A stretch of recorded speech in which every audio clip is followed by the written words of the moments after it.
Hare Krishna, Krishna Krishna, Hare Hare, Hare Rama, Rama Rama, Hare Hare. Whoa!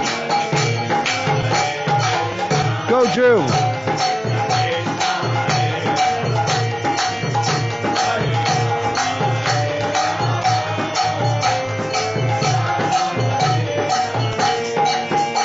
Hare Krishna, Krishna Krishna, Hare Hare, Hare Rama, Rama Rama, Hare Hare, Hare.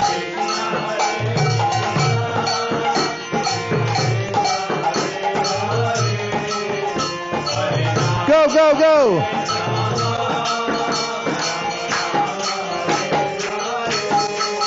Hare Krishna, Krishna Krishna, Hare Hare, Hare Rama, Rama Rama, Hare Hare.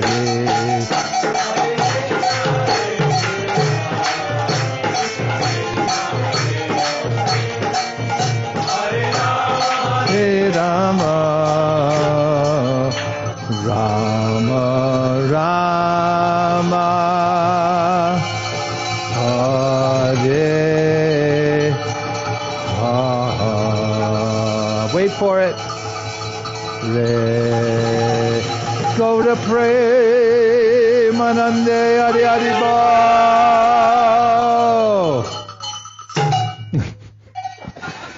Om Namo Bhagavate Vasudevaya. Om Namo Bhagavate Vasudevaya.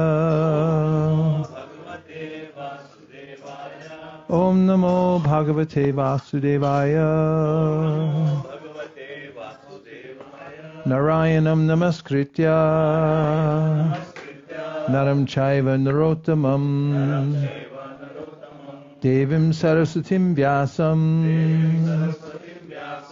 Tato Jayam Udiraye. By Krishna's mercy, here we are, camped out at Govardhan Hill, sequestered, protected. Some people call this a palace, I call it a fortress. We have to build a fortress around our devotional practices so it's never distracted. And it takes a lot of work to do a yajna. You got to set it up, got to know the time, place, ingredients. It takes a long while to disassemble a yajna. You got to put away all the parts. And the middle part's the part that really changes the heart. And it's a lot shorter sometimes than all the other arrangements, flying to a place and flying home afterwards and so forth. But that's where change comes from. There has to be a point at which we make absolute, positive, absorbed contact with Krishna. And there's no better place, according to the Bhagavatam itself and all the great acharyas, than from hearing Srimad Bhagavatam. Nashta praishu bhadreshu nityam bhagavata sevaya bhagavatyutama shloke bhaktir bhavati naishtiki. So we're continuing here with our reading of the fourth canto of the Srimad Bhagavatam.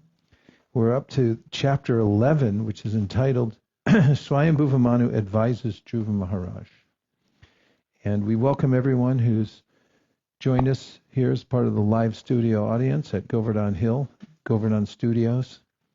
And those of you who've joined online, we welcome you. Thank you very much.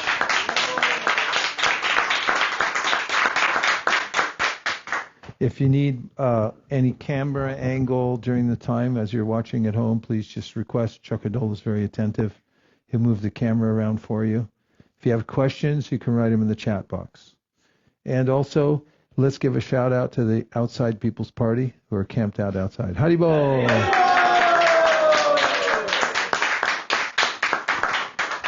It's a veritable Kumbh Mela. So here we go.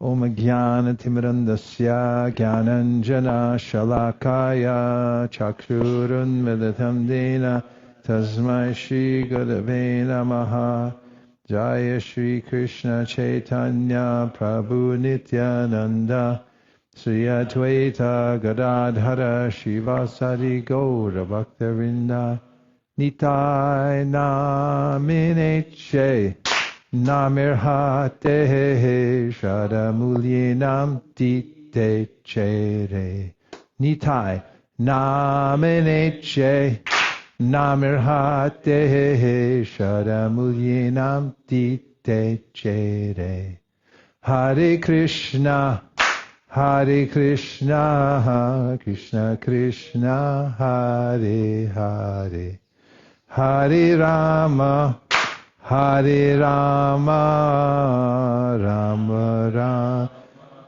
Hare Hare. Text 23. The absolute truth, transcendence, is never subjected to the understanding of imperfect sense endeavor, nor is he subject to direct experience. He is the master of varieties of energies, like the full material energy, and no one can understand his plans or actions. Therefore it should be concluded that although he is the original cause of all causes, no one can know him by mental speculation. Purport. The question may be raised, since there are so many varieties of philosophers theorizing in different ways, which of them is correct? The answer is that the absolute truth, transcendence, is never subject to direct experience or mental speculation. The mental speculator may be called Dr. Frog. The story is that a frog in a 3-foot well wanted to calculate the length and breadth of the Atlantic Ocean on the basis of his knowledge of his own well. But it was an impossible task for Dr. Frog. A person may be a great academician, scholar, or professor, but he cannot speculate and expect to understand the absolute truth because his senses are limited. The cause of all causes, the absolute truth, can be known from the absolute truth himself, and not by our ascending process to reach him. When the sun is not visible at night, or when it is covered by a cloud in the day, it is not possible to uncover it, either by bodily or mental strength, or by scientific instruments. Although the sun is there in the sky, no one can say that he has discovered a torchlight so powerful that if one goes on a roof and focuses the torchlight on the night sky, the sun will then be seen. There is no such torchlight, nor is it possible. The word avyakta, unmanifested, in this verse indicates that the absolute truth cannot be manifested by any strain of so-called scientific advancement of knowledge. Transcendence is not the subject matter of direct experience. The absolute truth may be known in the same way as the sun covered by a cloud or covered by night, for when the sun rises in the morning in its own way, then everyone can see the sun, everyone can see the world, and everyone can see himself. This understanding of self-realization is called Atma Tattva. Unless, however, one comes to this point of understanding Atma Tattva, one remains in the darkness in which he was born.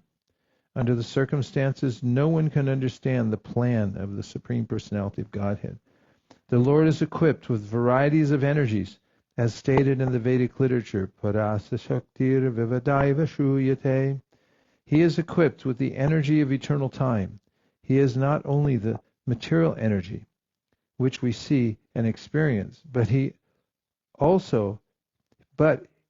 has also many reserve energies that he can manifest in due course of time when necessary. The material scientist can simply study the partial understanding of the varieties of energies. He can take up one of the energies and try to understand it with limited knowledge, but still it is not possible to understand the absolute truth in full by dint of material science. No material scientist can foretell what is going to happen in the future. The Bhakti Yoga process is, however, completely different from so-called scientific advancement of knowledge. A devotee completely surrenders unto the Supreme, and he reveals himself by his causeless mercy. As stated in Bhagavad Gita, Dadami Buddhi Yogam Tam, the Lord says, I give him intelligence. What is that intelligence? Yenamam upayanti te. He gives him the intelligence to cross over the ocean of nations and come back home, back to Godhead. In conclusion, the cause of all causes, the absolute truth, or supreme Brahman, cannot be understood by philosophical speculation, but he reveals himself to his devotee because the devotee fully surrenders unto his lotus feet. Bhagavad Gita is therefore to be accepted as a revealed scripture spoken by the Absolute Truth himself when he descended to this planet. If any intelligent man wants to know what God is, he should study this transcendental literature under the guidance of a bona fide spiritual master. Then it is very easy to understand Krishna as he is. 24. My dear son, those yakshas who are descendants of Kuvera are not actually the killers of your brother. The birth and death of every living entity is caused by the Supreme, who is certainly the cause of all causes. 25. The Supreme Personality of Godhead creates this material world, maintains it, and annihilates it in due course of time. But because he is transcendental to such activities, he is never affected by ego in such action or by the modes of material nature. Purport. In this verse, the word anahankara means without ego. The conditioned soul has a false ego, and as a result of his karma, he gets different types of bodies in this material world. Sometimes he gets the body of a demigod, and he thinks that body to be his identity. Similarly, when he gets the body of a dog, he identifies himself with that body. But for the Supreme Personality of Godhead, there is no such distinction between the body and the soul. Bhagavad Gita therefore certifies that anyone who thinks of Krishna as an ordinary human being is without knowledge of his transcendental nature and is a great fool. The Lord says, Namam karmani limpanti, quoted it today. He is not affected by anything. He is not affected by anything. He is not affected by anything he does because he is never contaminated by the material modes of nature. That we have a material body proves that we are infected by the three material modes of nature. The Lord says to Arjuna, you and I had many, many births previously, but I remember everything, whereas you do not. That is the difference between the living entity or conditioned soul and the Supreme Soul. The Super Soul, the Supreme Personality of Godhead, has no material body. And because he has no material body, he is not affected by any work that he executes. There are many Mayavadi philosophers who consider that Krishna's body is the effect of a concentration of the material mode of goodness, and they distinguish Krishna's soul from Krishna's body. The real situation, however, is that the body of the conditioned soul, even if he has a large accumulation of material goodness, is material, whereas Krishna's body is never material. It is transcendental. Krishna has no false ego, for he does not identify himself with the false and temporary body. His body is always eternal. He descends on this world in his own original spiritual body. This is explained in Bhagavad Gita as Param Bhavam. The words Param Bhavam Divyam are especially significant in understanding Krishna's personality. 26. The Supreme Personality of Godhead is the Super Soul of all living entities. He is a controller and maintainer of everyone. Through the agency of his external energy, he creates, maintains, and annihilates everyone. Purport. There are two kinds of energies in the matter of creation.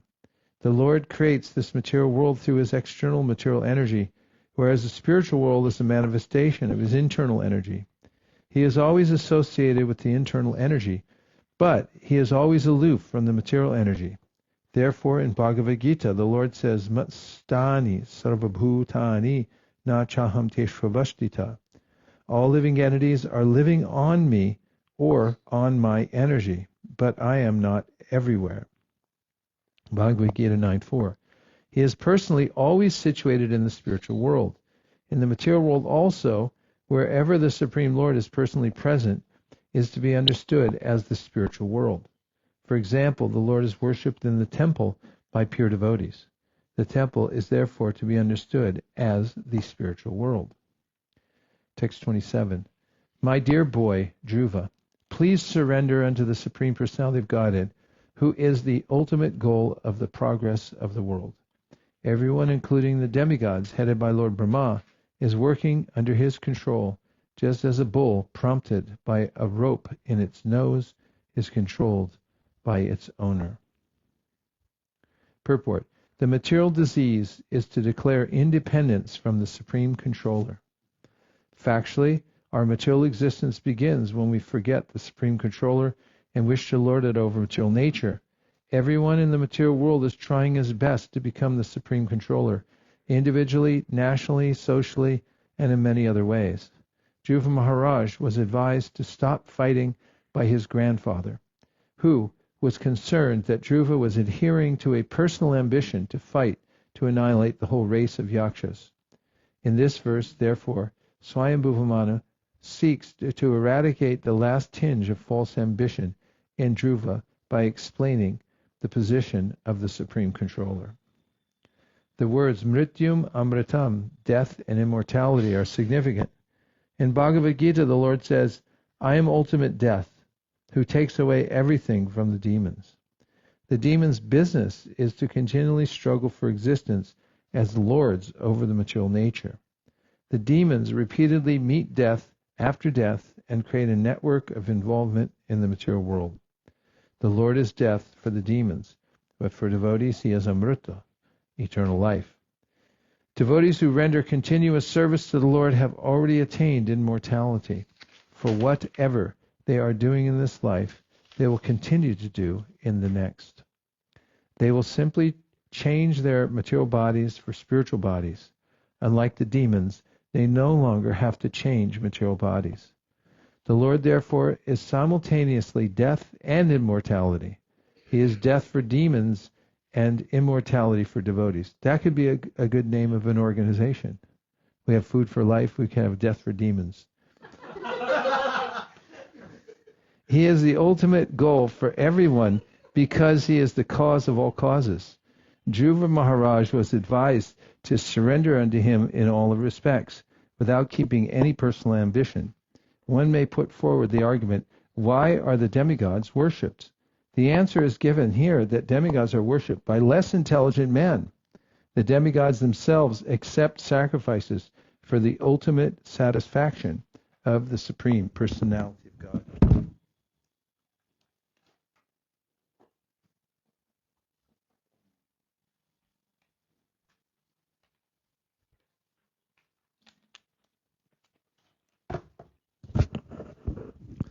Text number 28.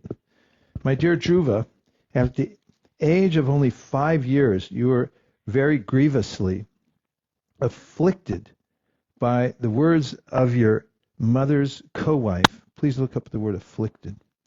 And you very boldly gave up the protection of your mother and went to the forest to engage in the yogic process for realization of the Supreme Personality of Godhead. As a result of this, you have already achieved the topmost position in all the three worlds. Do you remember the last word we looked up? Stringent. Means to be tied up with a string. What about afflicted? That also has a force of its own, doesn't it? Afflict. Afflicted, cause pain or trouble to affect adversely. To affect what? Adversely. Adversely. And where does it come from? Latin afflictere, knock about. Afflictere. Knock about. He's part Italian. Okay, go ahead. Knock about, harass, then what? knock about. Knock about. Yes. Harass. Harass. Yes. And afflict, deject, humiliate. Deject, humiliate. Yes. What else? And then again afflict, you see. Comes from Latin. It means to knock about. Afflicted. Not very good. Okay. Where were we? Manu was very proud that Dhruva Maharaj was one of the descendants in his family, because at the age of only 5 years, Dhruva began meditating upon the Supreme Personality of Godhead, and within 6 months he was able to see the Supreme Lord face to face. Factually, Dhruva Maharaj is the glory of the Manu dynasty, or the human family. The human family begins from Manu. The Sanskrit word for man is Manusya, which means descendant of Manu. Dhruva Maharaj is not only the glory of the family of Svayambhuva Manu, but he is the glory of the entire human society. Because Dhruva Maharaj had already surrendered to the Supreme Personality of Godhead, he was especially requested not to do anything unbefitting a surrendered soul. 29. My dear Dhruva, please therefore turn your attention to the Supreme Person, who is the infallible Brahman. Face the Supreme Personality of Godhead in your original position, and thus, by self-realization, you will find this material differentiation to be merely flickering. Purport. The living entities have 3 kinds of vision according to their positions in self-realization. Listen carefully, it'll be on the test. According to the bodily concept of life, one sees differentiation in terms of various bodies. The living entity actually passes through many varieties of material forms, but despite all such changes of body, he is eternal. When living entities, therefore, are viewed in the bodily concept of life, one appears to be different from another. Lord Manu wanted to change the vision of Dhruva Maharaj, who was looking upon the Yakshas as different from him or as his enemies. Factually, no one is an enemy or a friend. Everyone is passing through different types of bodies under the law of karma. But as soon as one is situated in a spiritual identity, he does not see differentiation in terms of this law. In other words, as stated in the Bhagavad Gita, Brahma Bhuta Prasannatma Nashochati Nakangshati Samak Sarveshu Bhuteshu Mad Bhaktim Lavate Param. Bhagavad Gita 18.54. A devotee who is already liberated does not see differentiation in terms of the outward body. He sees all living entities as spirit souls, eternal servants of the Lord. Dhruva Maharaj was advised by Lord Manu to see with that vision. He was specifically advised to do so because he was a great devotee and should not have looked upon other living entities with ordinary vision. Indirectly, Manu pointed out to Dhruva Maharaj that out of material affection, Dhruva thought of his brother as his kin and the Yakshas as his enemies. Such observation of differentiation subsides as soon as one is situated in his original position as an eternal servant of the Lord. 30. Thus regaining your natural position and rendering service unto the Supreme Lord, who is the all-powerful reservoir of all pleasure, and who lives in all living entities as a supersoul, you will very soon forget the illusory understanding of I and my. Purport. Dhruva Maharaj was already a liberated person because at the age of 5 years he had seen the Supreme Personality of Godhead. But even though liberated, he was, for the time being, afflicted by the illusion of Maya, thinking himself the brother of Uttama in the bodily concept of life. The whole material world is working on the basis of I and mine. This is the root of attraction to the material world. If one is attracted by this root of illusory conceptions, I and mine, he will have to remain within this material world in different exalted or nasty positions. By the grace of Lord Krishna, the sages and Lord Manu reminded Dhruva Maharaj that he should not continue this material conception of I and mine. Simply by devotional service unto the Lord, his illusion could be eradicated without difficulty. My dear king, just consider what I have said to you, which will act as medicinal treatment upon disease. Control your anger, for anger is the foremost enemy on the path of self-realization, spiritual realization. I wish all good fortune for you. Please follow my instructions.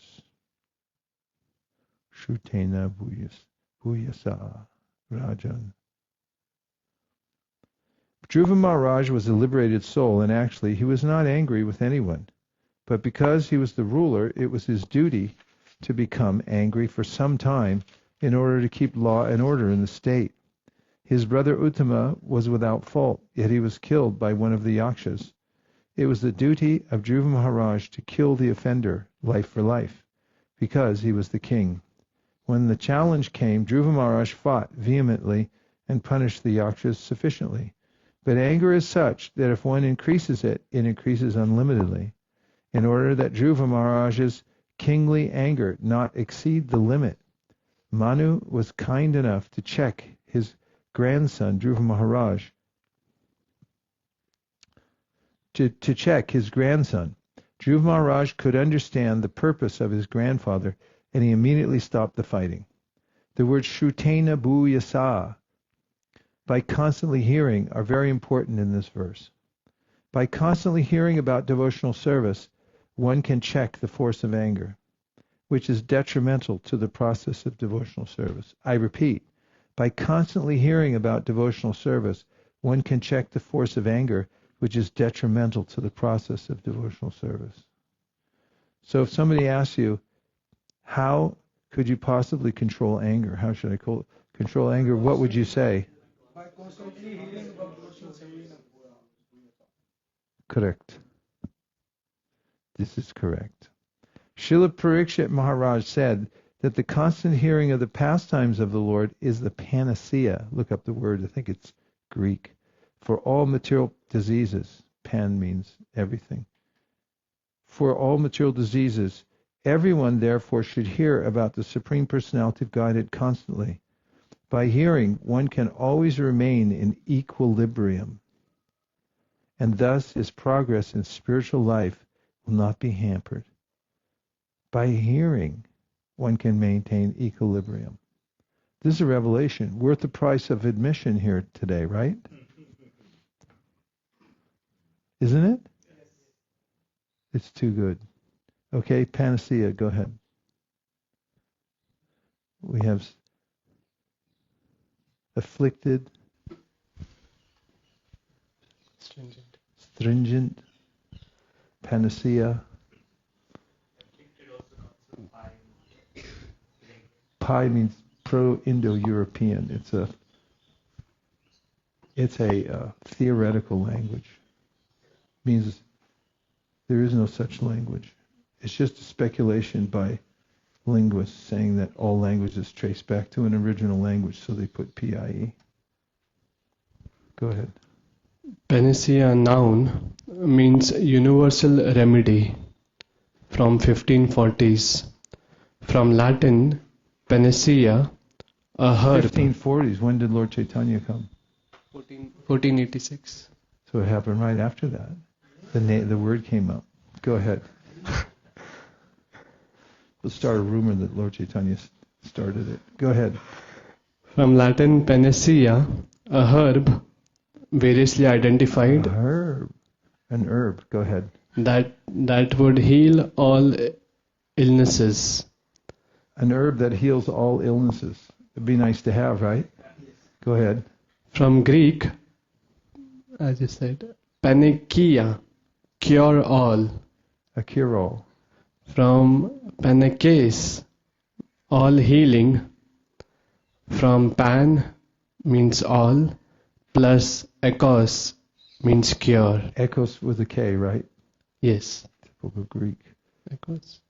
So then we say, Ene-chi ashori maya nashi baralagi Harinama Maha Mantra Lao to me Mahaki. So it says that the chanting Hare Krishna is the panacea. And then he finishes by saying, but you got to ask for it. It's there, but you have to ask for it. Dhruva Maharaj's becoming angry with the miscreants was quite appropriate. There is a short story in this. Write down all the words that we're collecting too, okay? Afterwards, you have to write an essay using all the words. Dhruva Maharaj's becoming angry with the miscreants was quite appropriate. There's a short story in this connection about a snake who became a devotee upon instruction by Narada, who instructed him not to bite any more. Since ordinarily a snake's business is to fatally bite other living entities, as a devotee, he was forbidden to do so. Unfortunately, people took advantage of this nonviolence on the part of the snake, especially the children, who began to throw stones at him. He did not bite anyone, however, because it was the instruction of his spiritual master. After a while, when the snake met his spiritual master Narada, he complained, "I have given up the bad habit of biting innocent living entities, but they are mistreating me. Don't bite, but do not forget to expand your hood as if you were going to bite.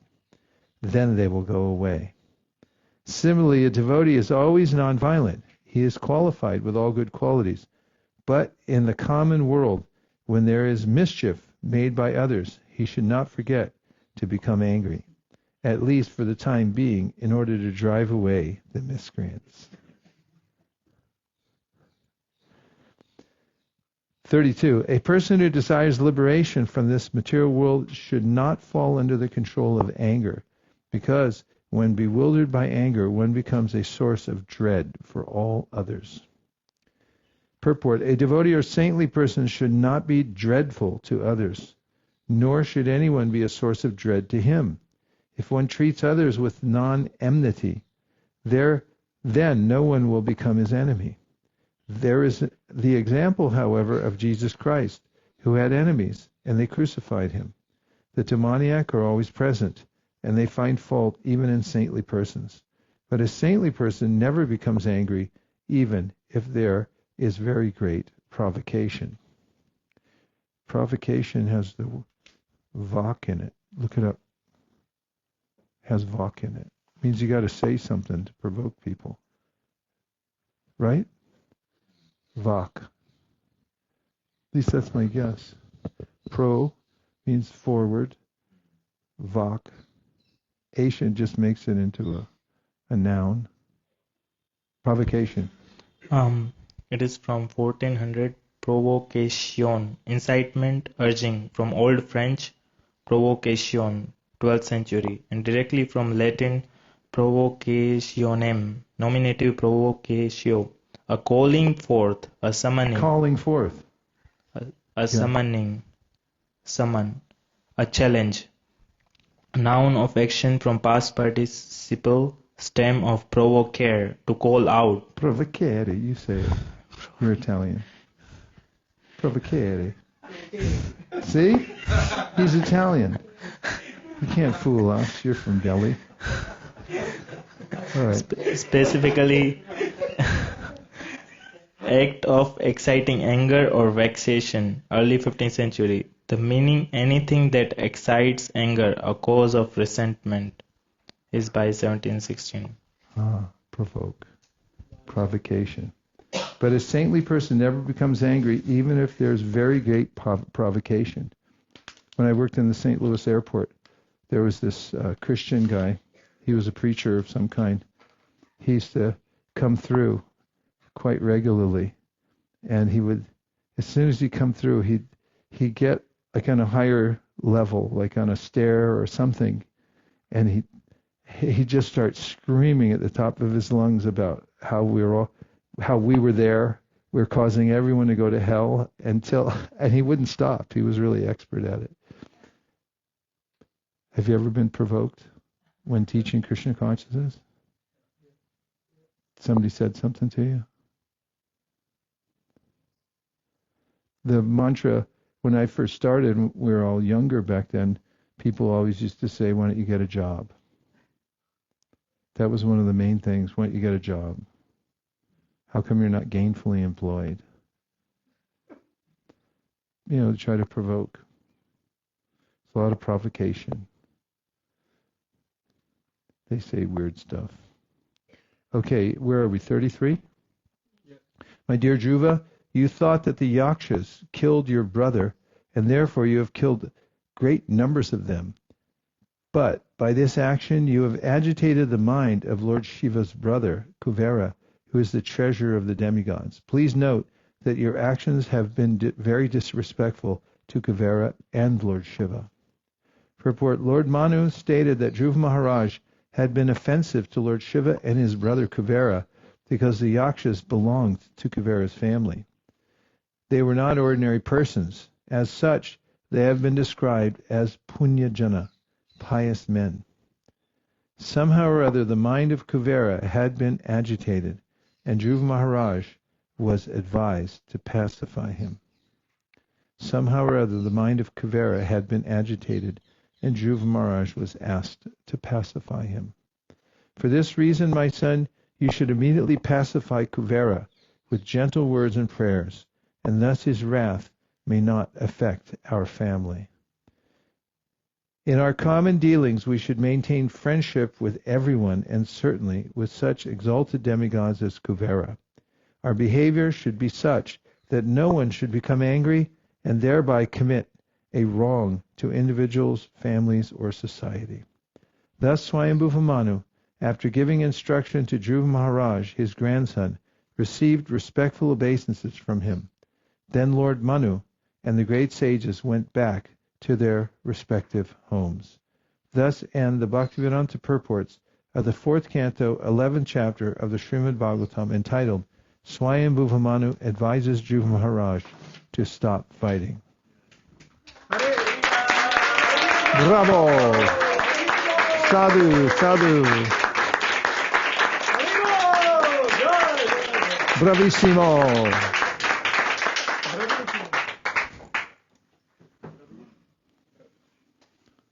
Okay, any reflections? We'll just take a few. Yes, Mukhadavinda. Maharaj, I was just drawn by how Prabhupada's mastery and so practical, where he gave the instruction that you should not become angry, and then he gives the story of the snake to make it practical, so that devotees not just become that how it is practical in this word. And he himself inserted the story in the purport, so that was, I see, his mastery of his purports. Yeah. Anyone else? Outside People's Party? Okay, Dhruva Maharaj goes back to Godhead, chapter 12. The great sage Maitreya said, "My dear Vidura, Dhruva Maharaj's anger subsided, and he completely ceased killing Yakshas. When Kuvera, the most blessed master of the treasury, learned this news, he appeared before him. While being worshipped by Yakshas, Kinnaras, and Charanas, he spoke to Dhruva Maharaj, who stood before him with folded hands." 2. The master of the treasury, Kuvera, said, "O sinless son of a Kshatriya, I am very glad to know that under the instruction of your grandfather, you have given up your enmity. Although it is very difficult to avoid, I am very pleased with you. Actually, you have not killed the Yakshas, nor have they killed your brother, for the ultimate cause of generation and annihilation is the eternal time feature of the Supreme Lord." Purport. When the master of the treasury addressed him as sinless, Dhruva Maharaj, considering himself responsible for killing so many Yakshas, might have thought himself otherwise. Kuvera, however, assured him that factually he did not kill any of the Yakshas. Therefore, he was not at all sinful. He did his duty as a king. It is ordered by the laws of nature. He did his duty as a king as it is ordered by the laws of nature. Nor should you think that your brother was killed by the Yakshas, said Kuvera. He died or was killed in due course of time by the laws of nature. Eternal time, one of the features of the Lord, is ultimately responsible for annihilation and generation. You are not responsible for such actions. 4. Misidentification of oneself and others as I and you on the basis of the bodily concept of life is a product of ignorance. This bodily concept is the cause of repeated birth and death, and it makes us go on continuously in material nature. Purport. The conception of I and you, aham tvam, as separate from one another, is due to our forgetfulness of our eternal relationship with the Supreme Personality of Godhead. The Supreme Person Krishna is the central point, and all of us are his parts and parcels, just as hands and legs are parts and parcels of the whole body. When we actually come to this understanding of being eternally related to the Supreme Lord, this distinction, which is based on the bodily concept of life, cannot exist. The same example can be cited herewith.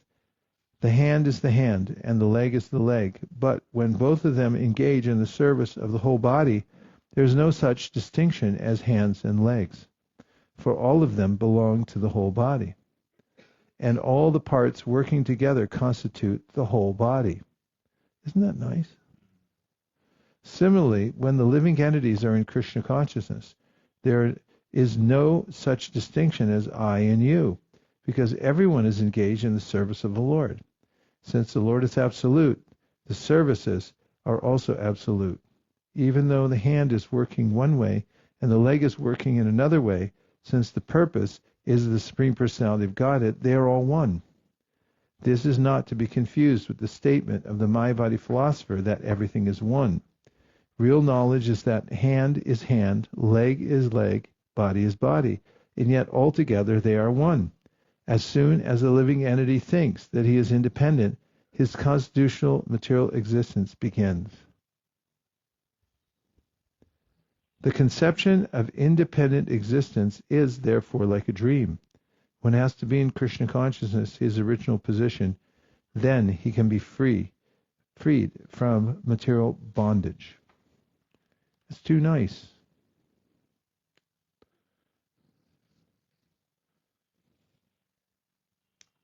Five. My dear Dhruva, come forward. May the Lord always grace you with good fortune.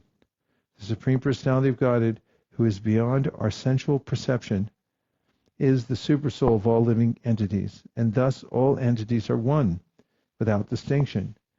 Begin therefore to render service unto the transcendental form of the Lord, who is the ultimate shelter of all living entities.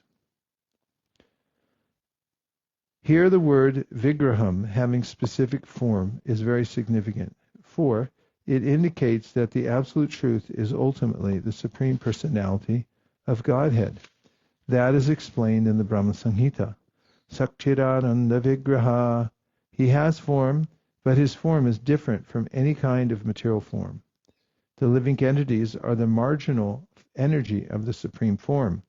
As such, they are not different from the Supreme Form, but at the same time they are not equal to the Supreme Form.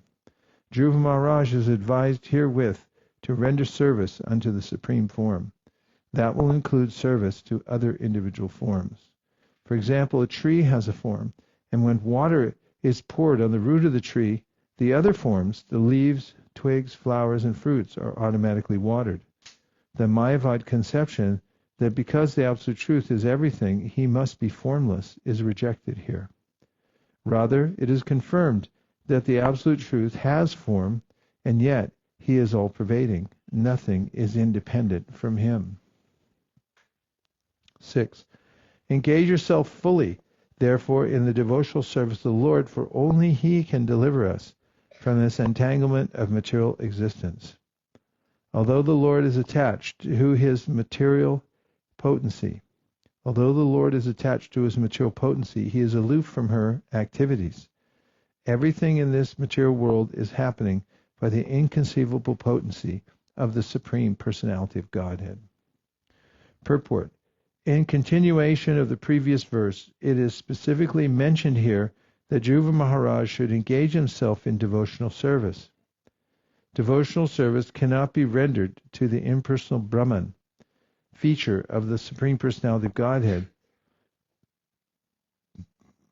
Whenever the word bhajasva appears, meaning engage yourself in devotional service, there must be the servant, service, and served. The Supreme Personality of Godhead is served. The mode of activities to please him is called service, and one who renders such service is called the servant. Another significant feature in this verse is that only the Lord and no one else is to be served. That is confirmed in the Bhagavad Gita. Mamekam sharanam braja. There is no need to serve the demigods, who are just like the hands and legs of the Supreme Lord. When the Supreme Lord is served, the hands and legs of the Supreme are automatically served. there is no need of separate service. As stated in Bhagavad Gita, Te Shamaham Samudarta Rityu Samsara Sargarat, Bhagavad Gita 12.7. This means that the Lord, in order to show specific favor to the devotee, directs the devotee from within in such a way that ultimately he is delivered from the entanglement of material existence. No one but the Supreme Lord can help the living entity to be delivered from the entanglement of this material world. The material energy is a manifestation of one of the Supreme Personality of Godhead's varieties of potency. Parasa Shaktir Vividai Vashuyate. This material world is one of the Lord's potencies, as much as heat and light are potencies of fire. The material energy is not different from the Supreme Godhead, but at the same time he has nothing to do with the material energy. The living entity, who is of the marginal energy, is entrapped by the material energy on the basis of his desire to lord it over the material world. The Lord is aloof from this, but when the same living entity engages himself in the devotional service of the Lord, then he becomes attached to the service. This situation is called yuktam. The Lord is aloof from all this, but when the same living entity engages himself in the devotional service of the Lord, then he becomes attached to the service. This situation is called? The answer is yuktam. Only one person got it, so that's 20 points for Nanda and 0 for us. For devotees, the Lord is present even in the material energy. This is the inconceivable potency of the Lord. Material energy acts in the three modes of material qualities, which produce the action and reaction of material existence. Those who are not devotees become involved in such activities, whereas devotees who are dovetailed with the Supreme Personality of Godhead are freed from such action and reaction of the material energy. The Lord is therefore described herewith as Bhavachidam, one who can give deliverance from the entanglement of material existence. Okay, what are your observations? One is, Kuvera seems to have been rather affable, because although Manu said, you've offended him and Shiva, when he enters into the story, he seems already to have forgiven Dhruva Maharaj, just because he gave up his enmity. He didn't consider that he slaughtered a lot of the Yakshas. I observed that. What did you observe? Yes, Prabhu?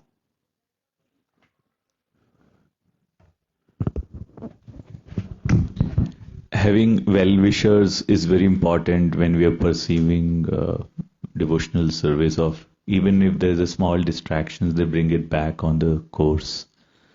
And Bharat Maharaj did not got that reinforcement.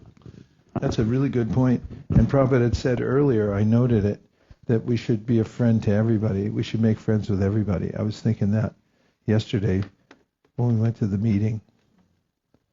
It's better to have friends than to not know people well and then to assume what they think is different from what you think and then have some distance.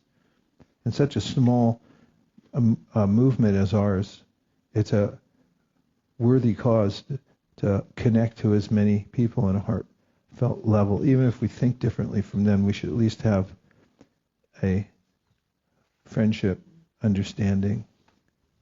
One more, Prabhupada, Masterly has, so he mentions in his same purport, one purport before that, worshipping demigod is for less intelligent class of man. Then he gives the example of those trees and watering, and then, devotional service of Supreme Personality.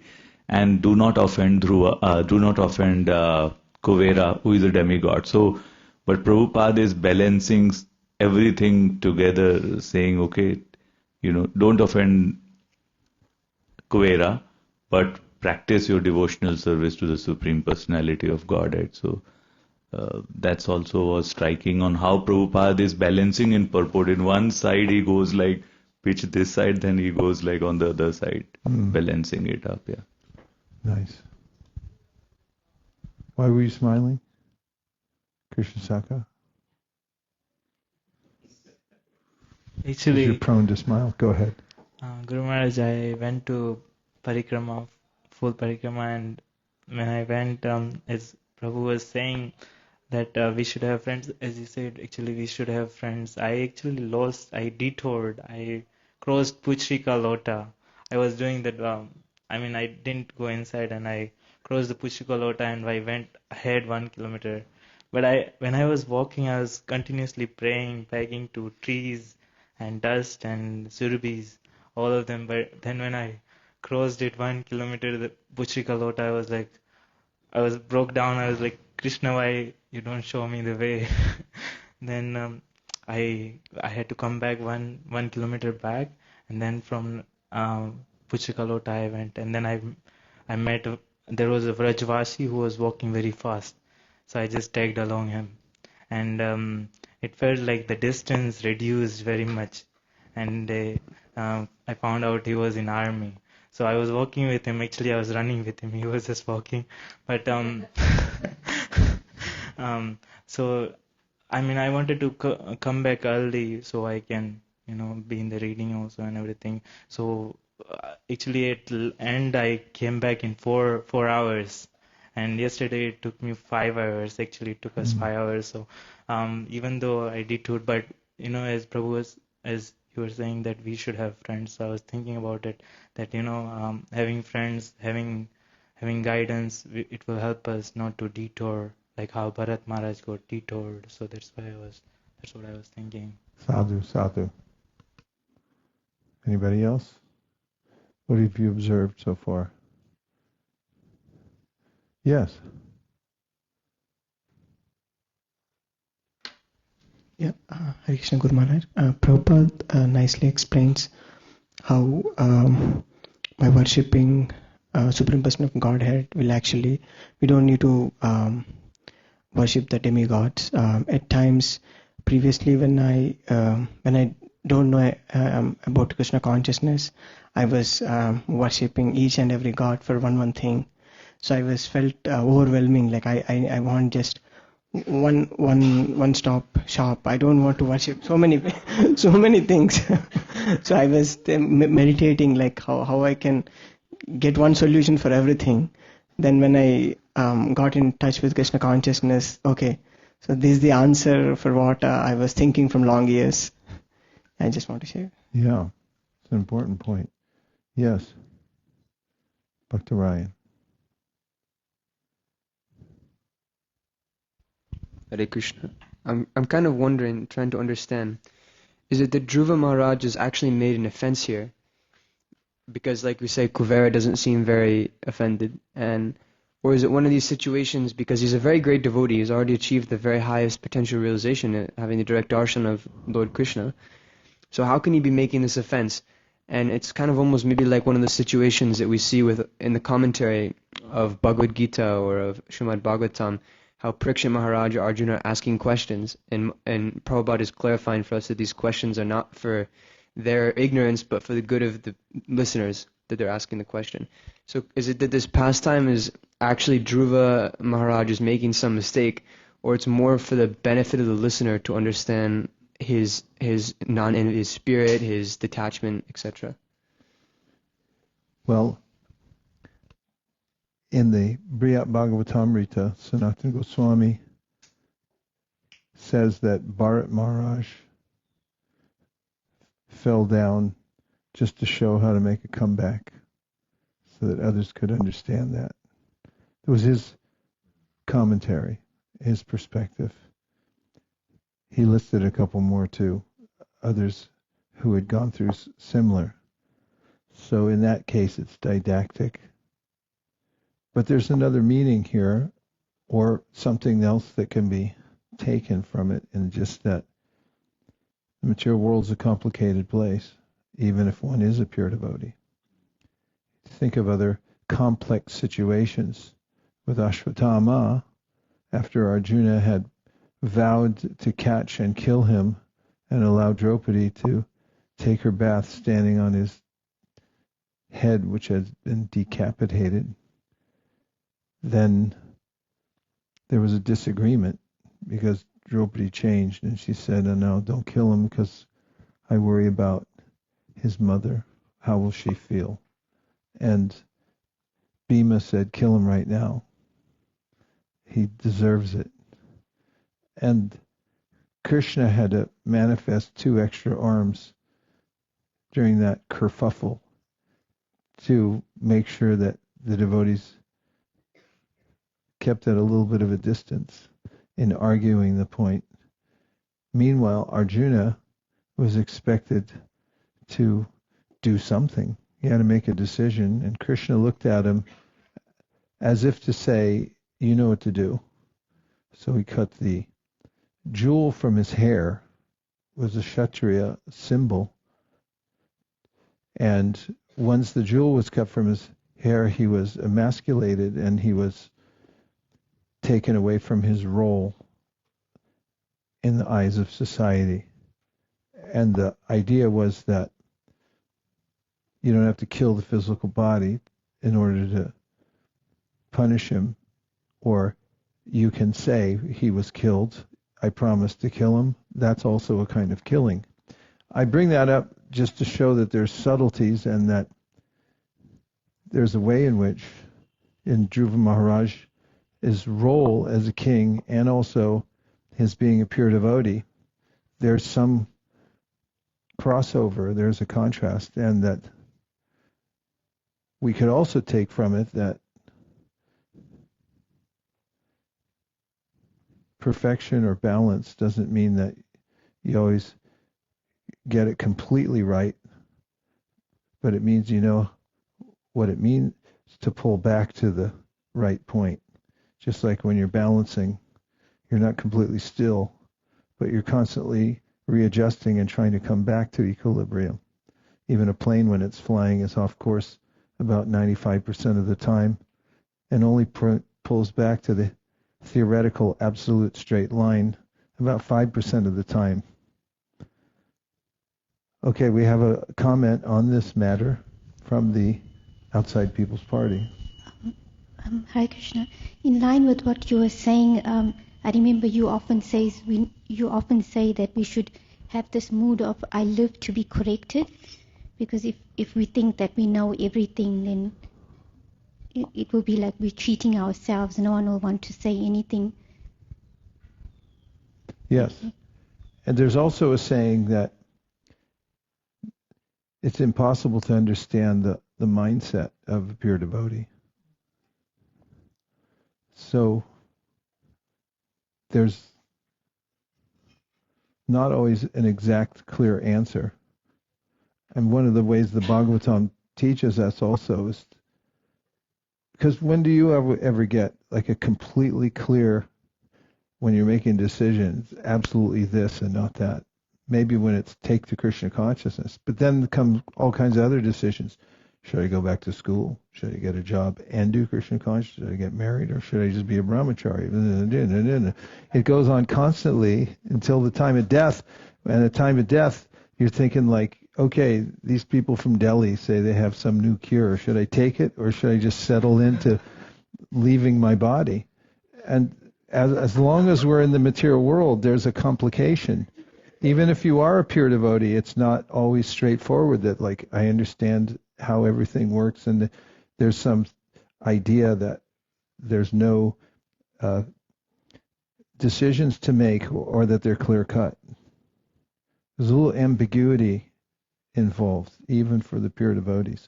Prabhupada says when he had taken sannyas, and he was walking along in a village, you got to watch out for cows. Because if you get too close, you think, oh, what a nice cow, and they swing their heads. They swing for the fences. And if there's a horn there, it can slam you. I saw it right in front one day. I was standing out here, and some man was, like nicey with the cow, and she just swung and slammed him right in the belly. He was down. They had to call the ambulance.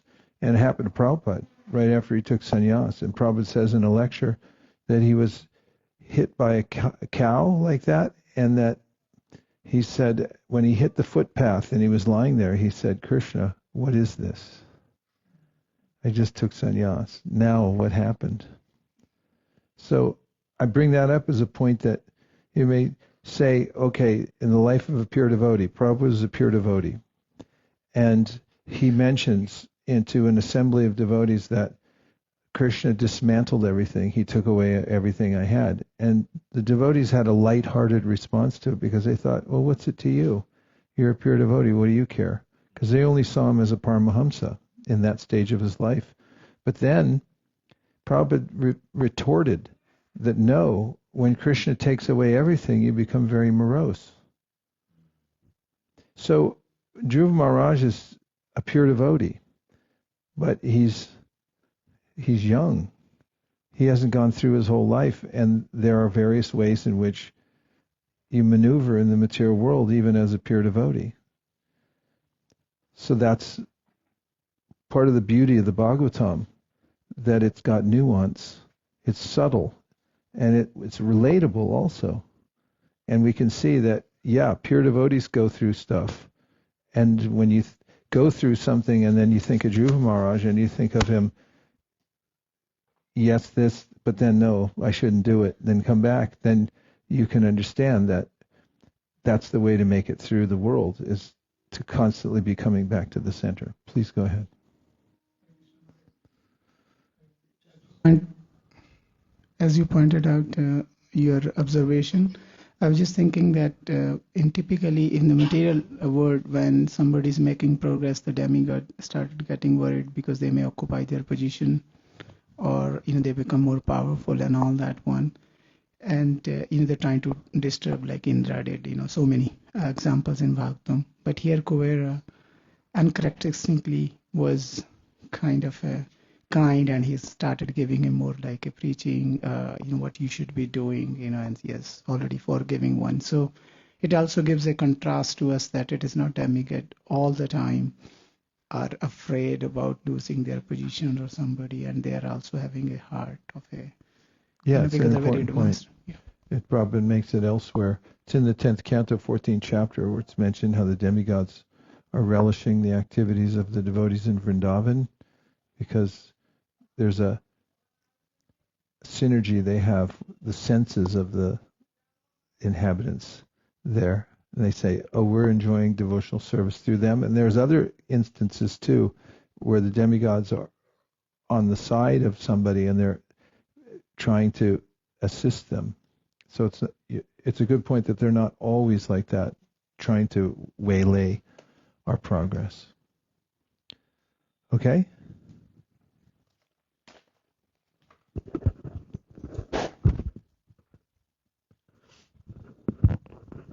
We are taking up again at text number 7. Is that correct?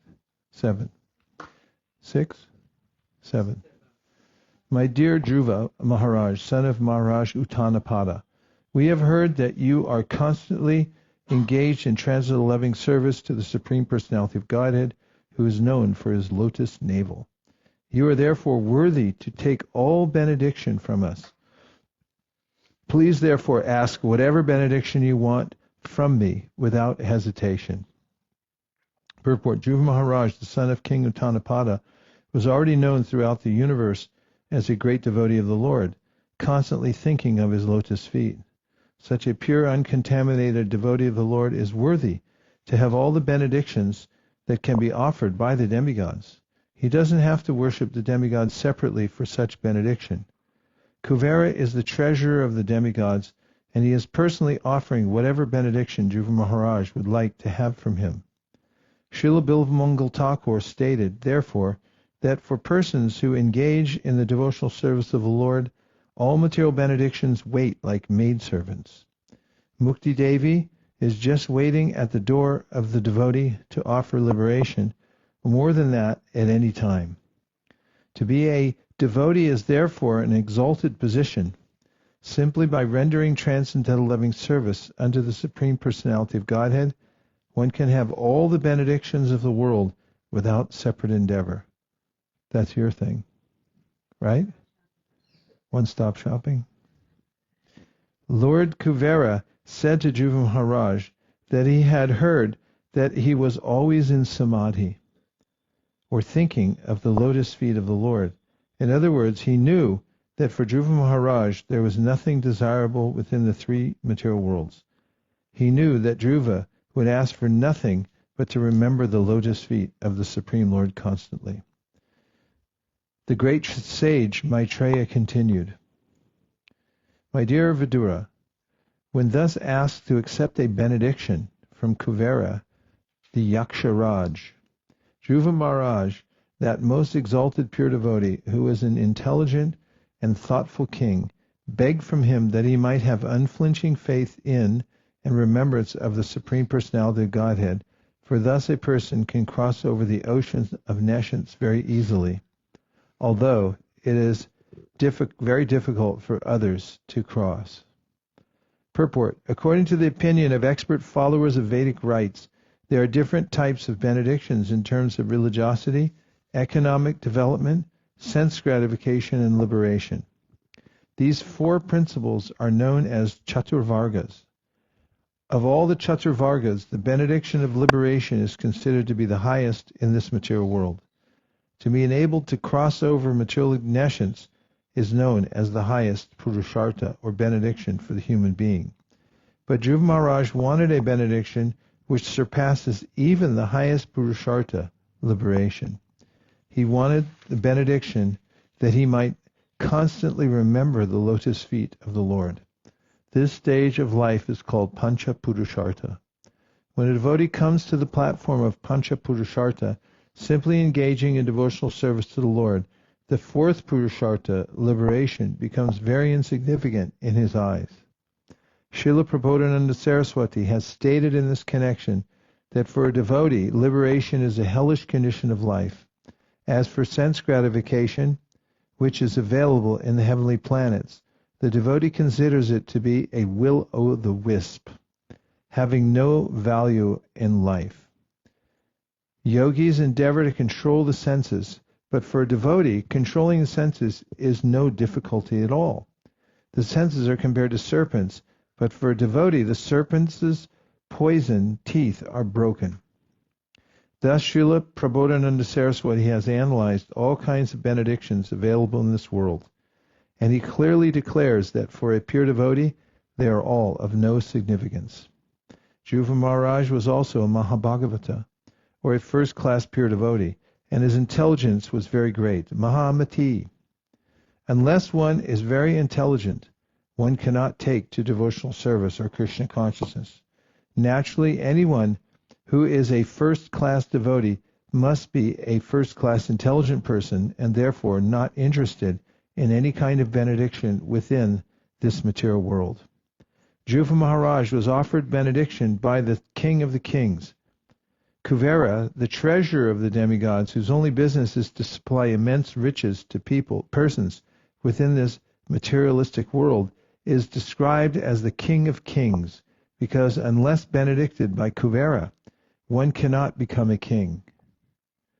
The king of the kings personally offered Dhruva Maharaj any amount of riches, but he declined. He is described, therefore, as Mahamati, very thoughtful or highly intellectual. Keep going? Yes. 9. The son of Idavida, Lord Kuvera, was very pleased, and happily he gave Dhruva Maharaj the benediction he wanted.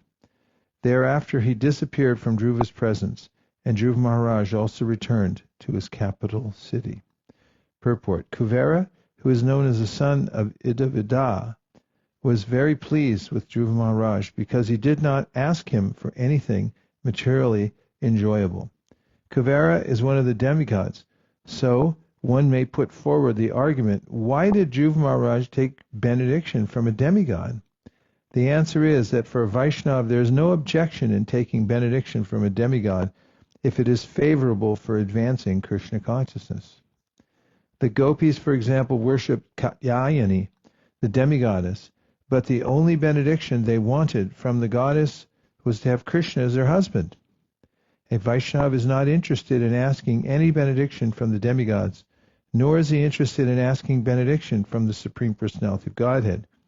It is said in the Bhagavatam that liberation can be offered by the Supreme Person.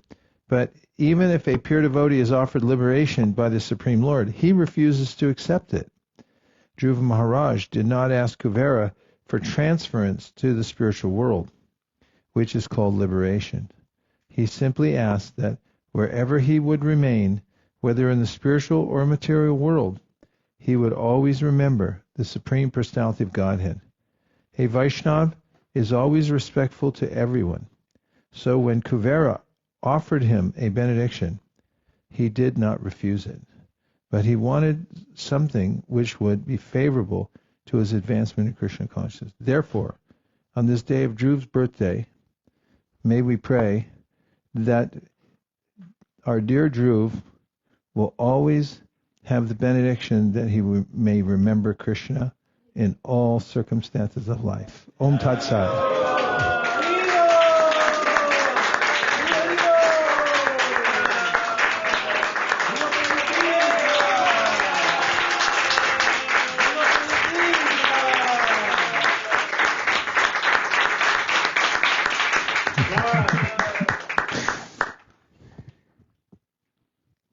Speech.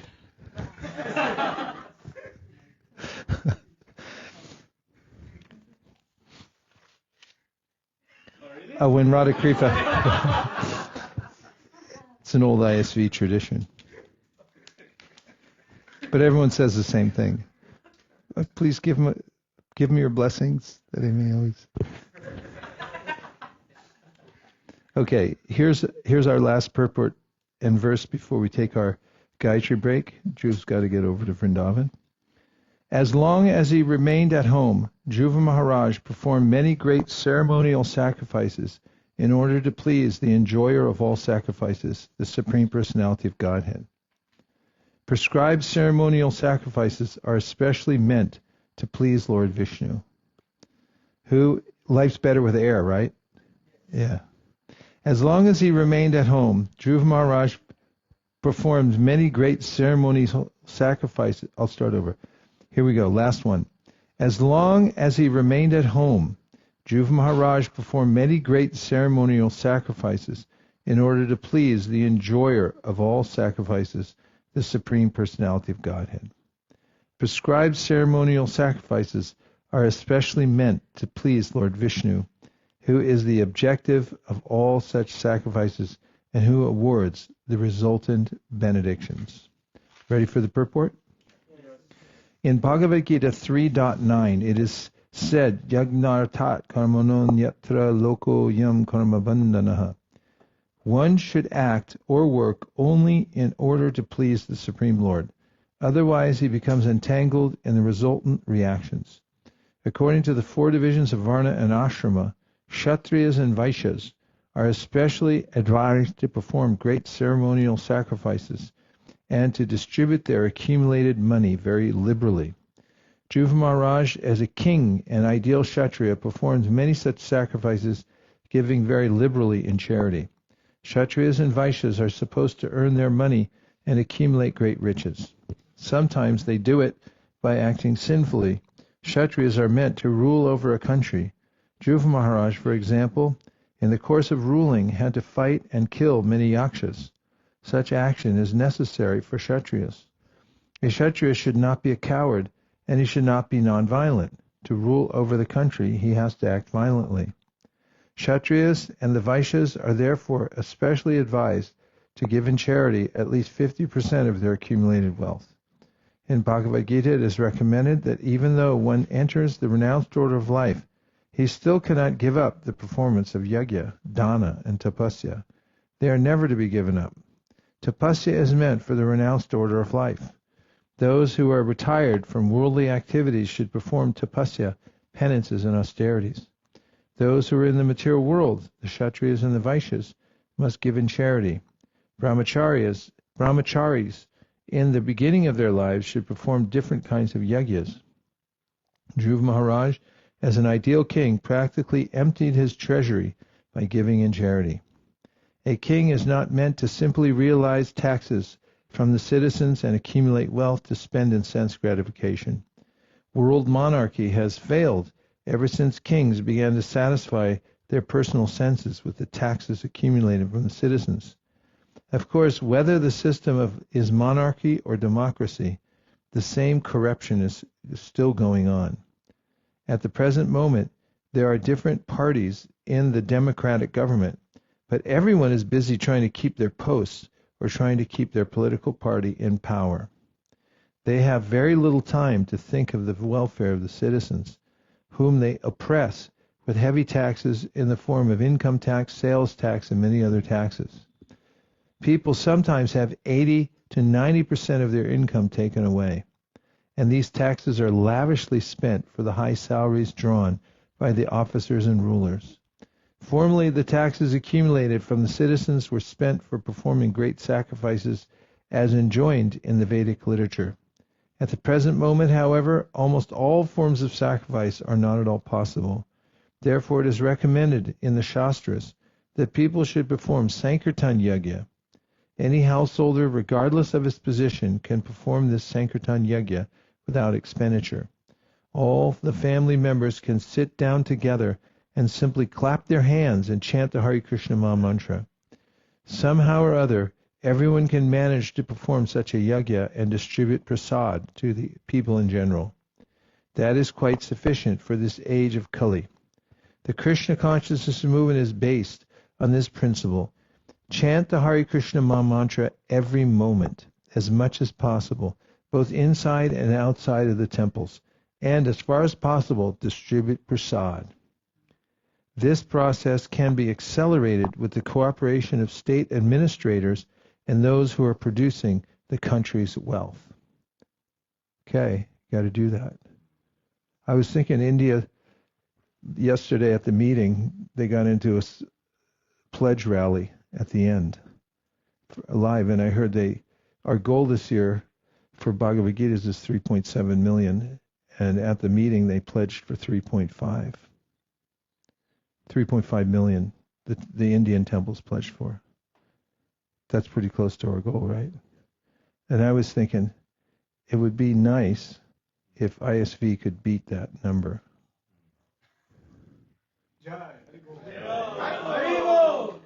I mean, why not? What's 3.5 million Bhagavad Gitas? It just talks about millions of dollars. It's just a matter of conceiving it and then enacting it. And Prabhupada says right here, this process can be accelerated with the cooperation of state administrators and those who are producing the country's wealth. So your job, Prabhu, find all those who are producing the country's wealth. We will have to make friends with them. Because it would be nice to do 3.5 million Bhagavad Gitas. Here's one of our top distributors right here. Madhava did, how many? It's right here in the letter. 10,000. He goes out every day and he distributed 10,000? It was 100,000. 10,000. 10,182 Bhagavad Gitas in 4 months and 18 days. He did 10,182 Bhagavad Gitas. Bhagavatams? The small books, whatever.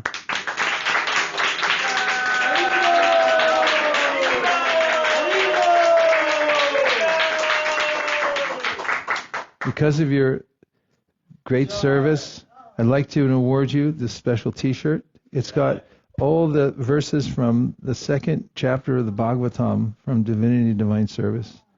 Congratulations.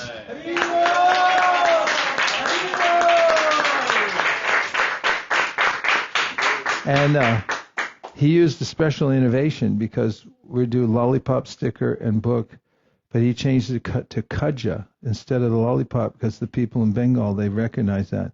So his whole family's involved. So they go out and they buy fresh Kaja every day.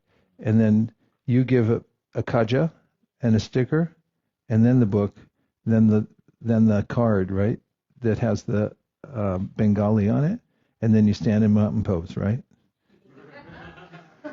And that way he's done over 10,000 books. And 10,000 kajas. That could fill this whole room, 10,000 kachas, right? Nicely done. Congratulations. Because right here it says, this process can be accelerated by the cooperation of state administrators and those who are... We should do a video with you and ask the wealthy people of India. I think this will work. We'll do a video of you showing how you've done 10,182 books and how you're distributing books and you're dedicated to it and you're at home studying Shastra and everything. And we'll ask the wealthy people of India to please, we'll set up a special fund and they should put the lakhs and lakhs, crores, into your fund so they can sponsor you to do more books. We'll make a video of you. Does that sound okay? Okay. Haribol. Let's do it. He's going to be our Dhruva Maharaj. And it says here, simply by liberal distribution of prasad and sankirtan, the whole world can become peaceful and prosperous. So that's what we want to look at. All other management and all of the other questions, they follow these two sentences. This is what we do, and then to manage the results of those, or as an example, to figure out where we're going to put all the kaja, then we need a building. But we don't just build things for the sake of spreading the Sankirtan movement. We spread the Sankirtan movement and then build things in order to facilitate it. I'll finish the purport. I really will. Generally, in all the material sacrifices recommended in the Vedic literature, there are offerings to the demigods. This demigod worship is especially meant for less intelligent men. Actually, the result of such sacrifice goes to the Supreme Personality of Godhead, Narayan. Lord Krishna says in the Bhagavad Gita, Bhuktaram Yagyatapasam, he is actually the enjoyer of all sacrifices. 5.29. His name is, therefore, Yagya Purush. Although he was a great devotee and had nothing to do with these sacrifices, still, to set an example to his people, Dhruva Maharaj performed many sacrifices and gave all his wealth in charity. For as long as he lived as a householder, he never spent a farthing for his sense gratification. In this verse, the word karma pala pradam is very significant. The Lord awards everyone different kinds of karma as the individual living entities desire. He is the Supersoul present within the heart of everyone, and he is so kind and liberal that he gives everyone full facilities to perform whatever act one wants. Then the result of the action is also enjoyed by the living entity. If anyone wants to enjoy or lord it over material nature, the Lord gives him full facilities. But he becomes entangled in the resultant reactions. Similarly, if anyone wants to engage himself fully in devotional service, the Lord gives him full facilities, and the devotee enjoys the results. The Lord is therefore known as Karma Phala Prada. And now we're going to take a Gayatri break, and we'll be back here at exactly 12:15. Thank you very much, everyone, and thanks for those who have joined us online. Are you going to stay online? Is that what you do now? You keep them online during the break? I noticed there was only 2 postings yesterday, so I assumed you just kept it going. Then everyone leaves. Then the next session is... Yeah, everyone just go have a little sarsaparilla or do Gayatri wherever you may be. What is it? 20 devotees. Dear devotees, we'll be right back. 15 minutes. That's all we ask. Don't go away. Don't shut off. Hare Krishna. Gaur Premanande Haribo. Om Namo Bhagavate. You want the light on, right? That's why she's giving him the rasgulla.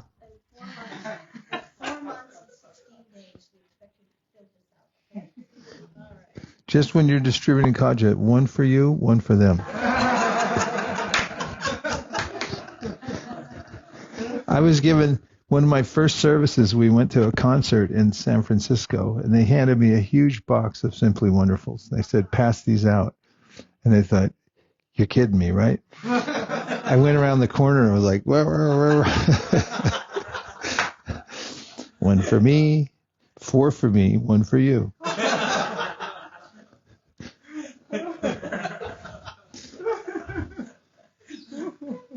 Om Namo Bhagavate Vasudevaya.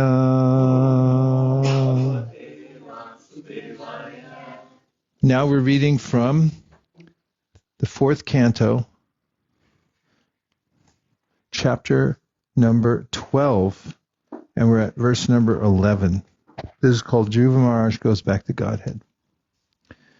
Dhruva Maharaj rendered devotional service unto the Supreme, the reservoir of everything, with unrelenting force.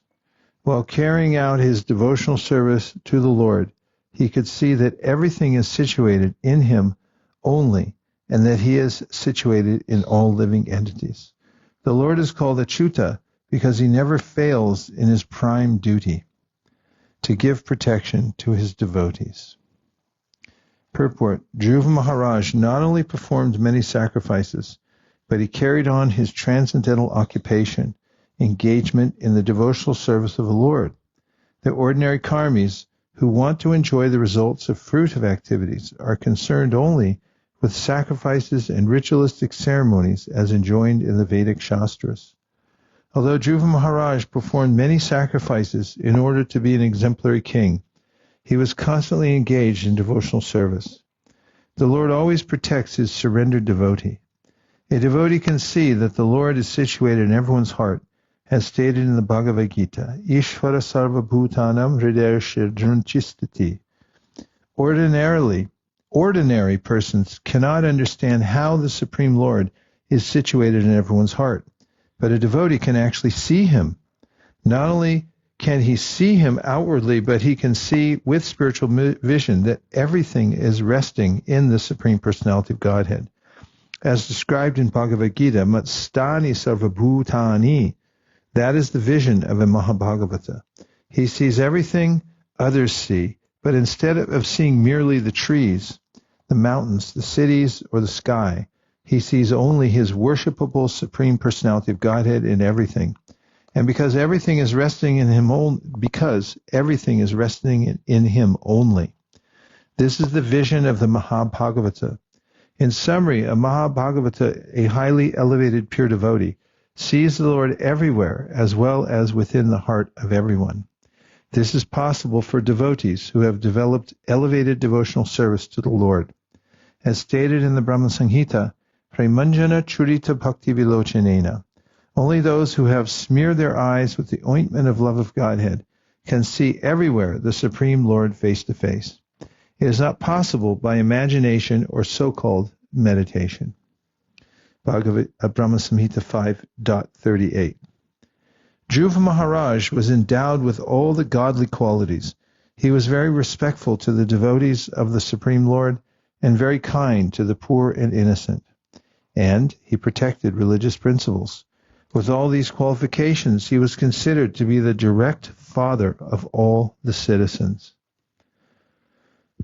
The personal qualities of Dhruva Maharaj described herein are the exemplary qualities of a saintly king. Not only a king, but also the leaders of a modern democratic or impersonal government must be qualified with all these godly characteristics. Then the citizens of the state can be happy. It is clearly stated here that the citizens thought of Dhruva Maharaj as their father, as a child, depending on the able father, is completely satisfied. So the citizens of the state, being protected by the state or the king, should remain satisfied in every respect. At the present moment, however, there is no guarantee by the government of even the primary necessities of life in the state, namely the protection of the lives and property of the citizens. One word is very significant in this connection: Brahmanyam. Dhruva Maharaj was very devoted to the Brahmanas, who engage in the study of the Vedas and thereby know the Supreme Personality of Godhead. They are always busy propagating Krishna consciousness. The state should be very respectful to societies that distribute God consciousness all over the world, but unfortunately at the present moment there is no state or government support given to such movements. As for good qualities, it is very difficult to find anyone in state administration with any good qualities. The administrators simply sit in their administrative posts and say no to every request, as if they were paid to say no to the citizens. Another word, Dina Vatsalam, is very significant also. The state head should be very kind to the innocent. Unfortunately, in this age, the state agents and the presidents draw good salaries from the state, and they pose themselves as very pious, but they allow the running of slaughterhouses where innocent animals are killed. If we try to compare the godly qualities of Dhruva Maharaj to the qualities of modern statesmen, we can see that there is no actual comparison. Dhruva Maharaj was present in the Satya Yuga, as will be clear from the next verses. He was the ideal king in Satya Yuga. The government administration in the present age, Kali Yuga, is bereft of all godly qualities. Considering all these points, the people today have no alternative but to take to Krishna consciousness for protection of religion, life, and property. 13. Dhruva Maharaj ruled over this planet for 36,000 years. He diminished the reactions of pious activities by enjoyment, and by practicing austerities, he diminished inauspicious reactions. Purport: that Dhruva Maharaj ruled over the planet for 36,000 years means that he was present in the Satya Yuga, because in the Satya Yuga, people used to live for 100,000 years. In the next Yuga, Treta, people used to live for 10,000 years. And in the next Yuga, Dwapara, for 1,000 years. In the present age, the Kali Yuga, the maximum duration of life is 100 years. With the change of the yugas, the duration of life and memory, the quality of kindness, all good qualities diminish. There are two kinds of activities, namely pious and impious. By executing pious activities, one can gain facilities for higher material enjoyment. But due to impious activities, one has to undergo severe distress. A devotee, however, is not interested in enjoyment or affected by distress. When he is prosperous, he knows, I am diminishing the results of my pious activities. And when he is in distress, he knows, I am diminishing the reactions of my impious activities. A devotee is not concerned with enjoyment or distress.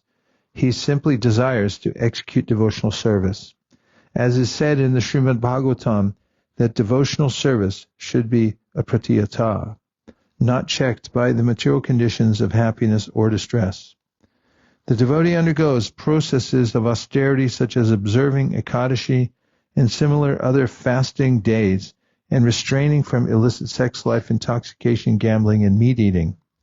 Thus he becomes purified from the reactions of his past impious life, and because he engages in devotional service, which is the most pious activity, he enjoys life without separate endeavor. 14. The self-controlled great soul Dhruva Maharaj thus passed many, many years favorably executing three kinds of worldly activities, namely religiosity, economic development, and satisfaction of all material desires. Thereafter, he handed over the charge of the royal throne to his son. Purport: perfection of materialistic life is suitably attained by the process of observing religious principles. This leads automatically to successful economic development. And thus there is no difficulty in satisfying all material desires. But since, as a king, he had to keep up his status quo, or it would not have been possible to rule over the people in general, he did it perfectly. But as soon as he saw that his son was grown up and could take charge of the royal throne, he immediately handed over the charge and retired from the material engagements. One word used here is very significant, avichalendriya, which means that neither was he disturbed by the agitation of the senses, nor was his sense power diminished, although in years he was a very old man.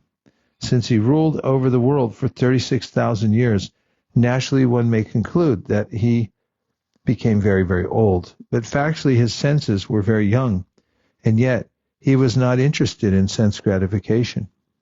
In other words, he remained self-controlled. He performed his duties perfectly according to the materialistic way. That is the way of behavior of great devotees.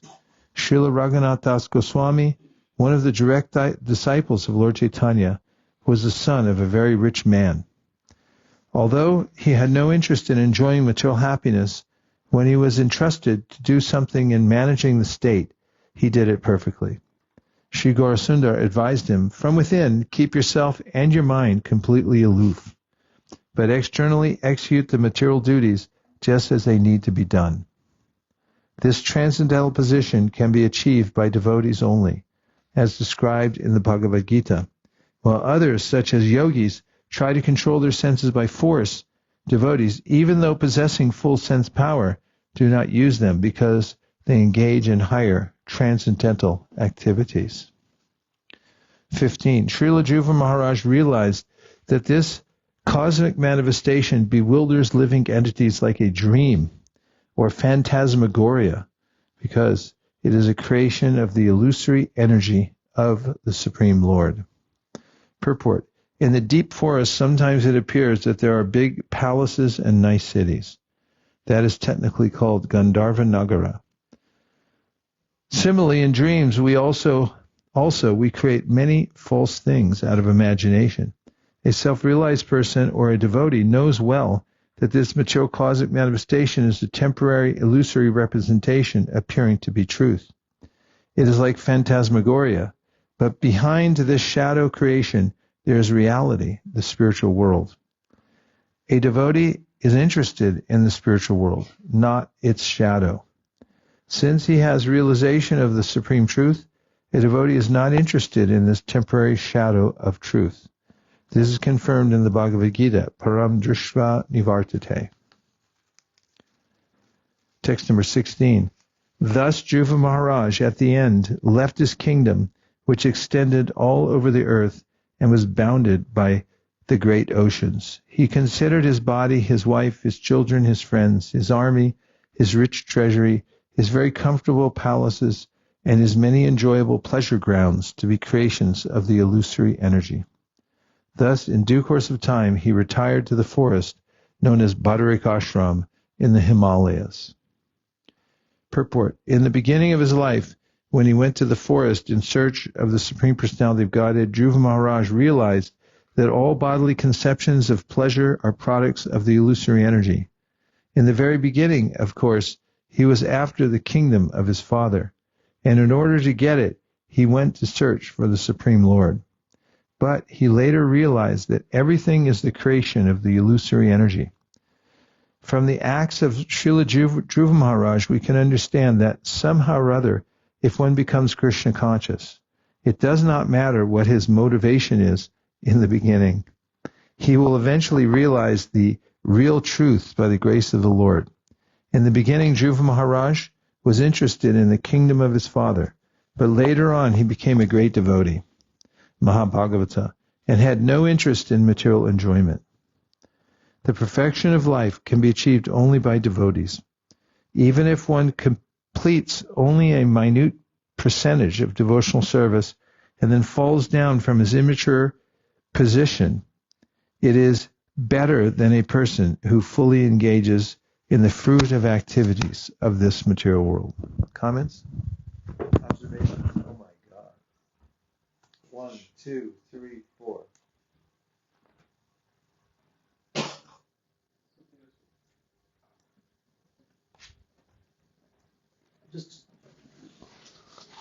What does it actually mean to be detached from within and externally execute the duties just as they should be? How to practically do that?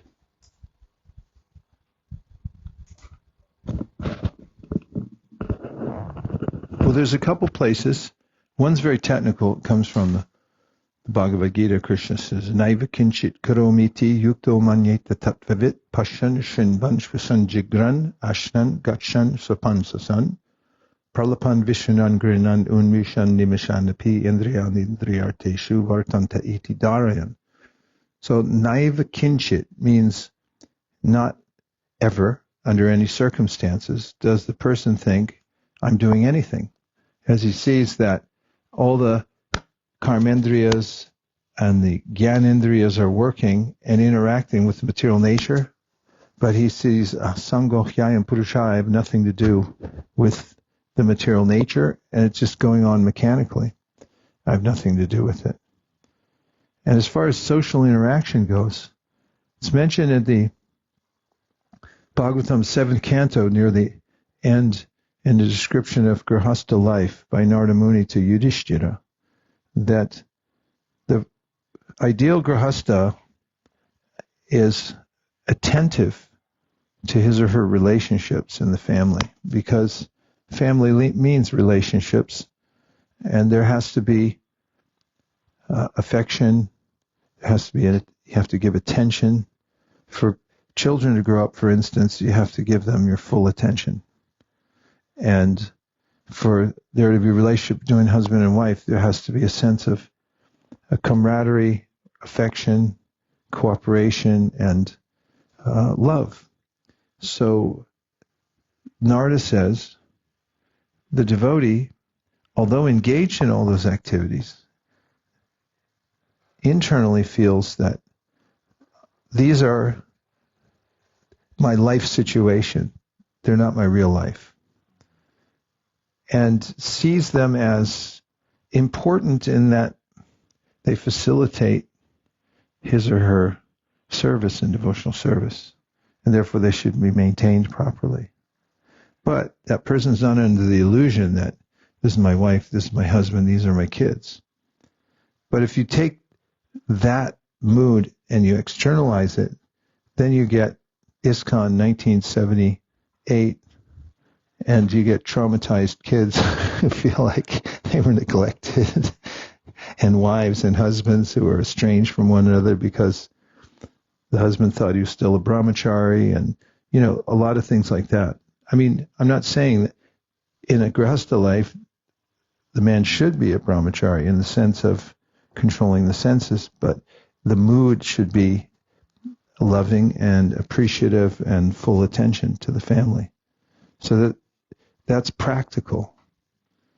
And the Sri Upanishad says, Vidyam cha vidyam chayas tad vedo bayam saha avidyayam ritum tirtva vidyayam ritum ashnate. Only one who can learn to live in the world of illusion in an enlightened way can come to the ultimate goal, which is to become deathless.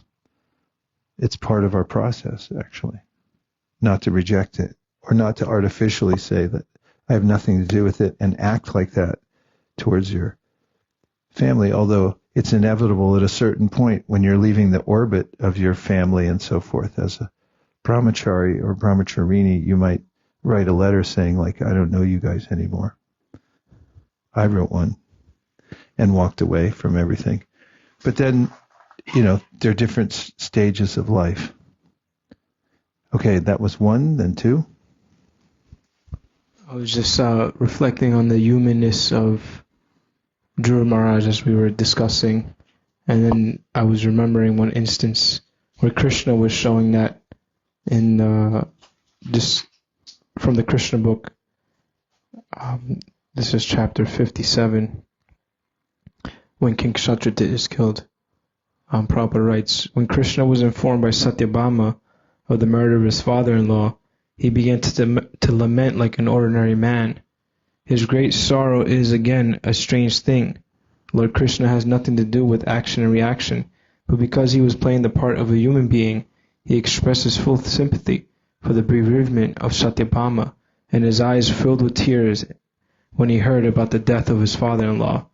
He thus began to lament, oh, what unhappy incidents have taken place. Similarly, when Shalva showed an illusory form of Vasudeva and said, now I cut off his head, Krishna similarly displayed that which Vishwanath Chakravarti Thakur calls divine ignorance. And then there's the ways that Krishna participated after Kurukshetra in the last rites. Yudhishthira was disconsolate, the others were weeping, so much loss of life, and Krishna was right there doing the last rites for everybody and consoling, commiserating, everything. So there's social interaction on that level of, as you say, the humanness of the devotees, and even Krishna participates in that. Shalva, in his fight against Dwarka and against Krishna, had at one point displayed his mystic potency, and he came out with an illusory Vasudeva, Krishna's father, and said, "See, I've got your father." He pretended he had a hostage, that he took him hostage, and he said, "Now, see, as I kill him," and he chopped off his head. And for a moment, Krishna, it said, "Oh, my father." Then, oh, it was an illusion. And he went on fighting. Okay, that was 1, 2, 3. Thank you, Guru Maharaj. I have a technical question. So, it is said that he ruled for 36,000 years and then he handed over the charge to his son. So, when they rule for so many years, you will see Priyavrata, he ruled like Aribudas that are millions of years. And then in those days, maybe, I don't know about Satya Yuga, but they used to get married early. So their sons would also get that old, right? 36,000 or however many years.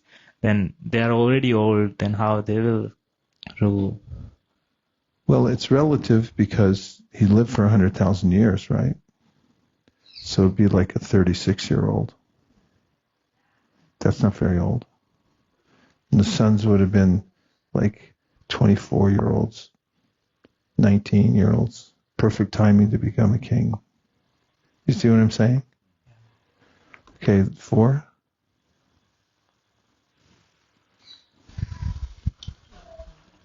Hare Krishna Maharaj. Hare Krishna.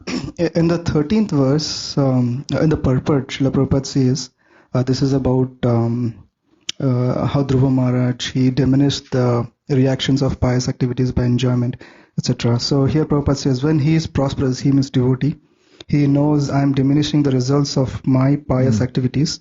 And when he is in distress, he knows I am diminishing the reactions of my impious activities. In other places, we know that there is a token reaction from Krishna for a devotee's karma. So how do we sort of put both the things together? Well, the whole material world's got the same plan. We just call it different things. As for all living entities who are involved with karma, the ultimate purpose is Krishna's Shrishti Leela, which is to liberate the souls. So technically their karma is for their purification also. And it's just a matter of degree when it comes to devotees.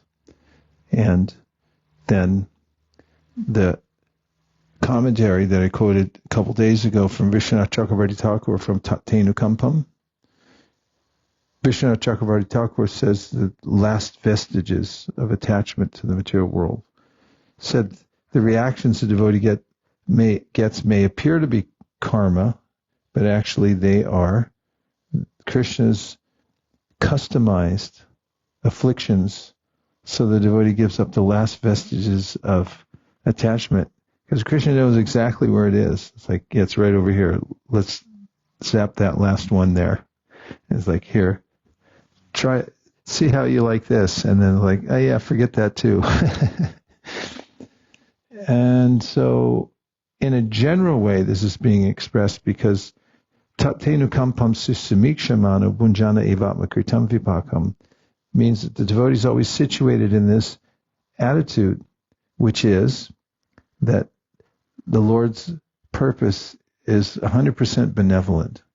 Therefore, everything that happens to him, because of interacting with the world, he sees the Lord's hand in it to help him. He lives to be corrected. And then, bunjana evatma kritam vipakam means that vipakam also means like kumbhipaka. Kumbhipaka is the hell where you get cooked alive because you cooked lobsters and thought it was a good fun. And then you go to these hells, and this is how material nature works. It's like you cook lobsters, here's how it feels. See how you like it. And that we retain that feeling Memories come in many different ways, according to modern psychology, and one of them is a feeling. So when we see a lobster being cooked, we remember like, oh yeah, I don't like that. That's horrible. And so vipakam also means that we put ourselves in this situation. We put ourselves in the pot. We climbed in. We poured in the water. We turned on the heat. And we even have the spoon. We're like stirring, and it's like, I don't like it. And it's like, why don't you just get out? I know that didn't relate directly to your question, but the fact is that the material world is benevolent. It's meant for our purification, and devotees may appreciate the fact that the Lord helps get rid of their last vestiges of karma. Just He moves them with a gentle hand into His service. Satyam dishati artito artito nirnam naivartito yad punar artito yata swayam vidate bhajatam anichatam ichapidanam nijapada palavam. That's the other one, that devotees, they still have material desires. When they take to devotional service, Krishna is expert at nudging them away.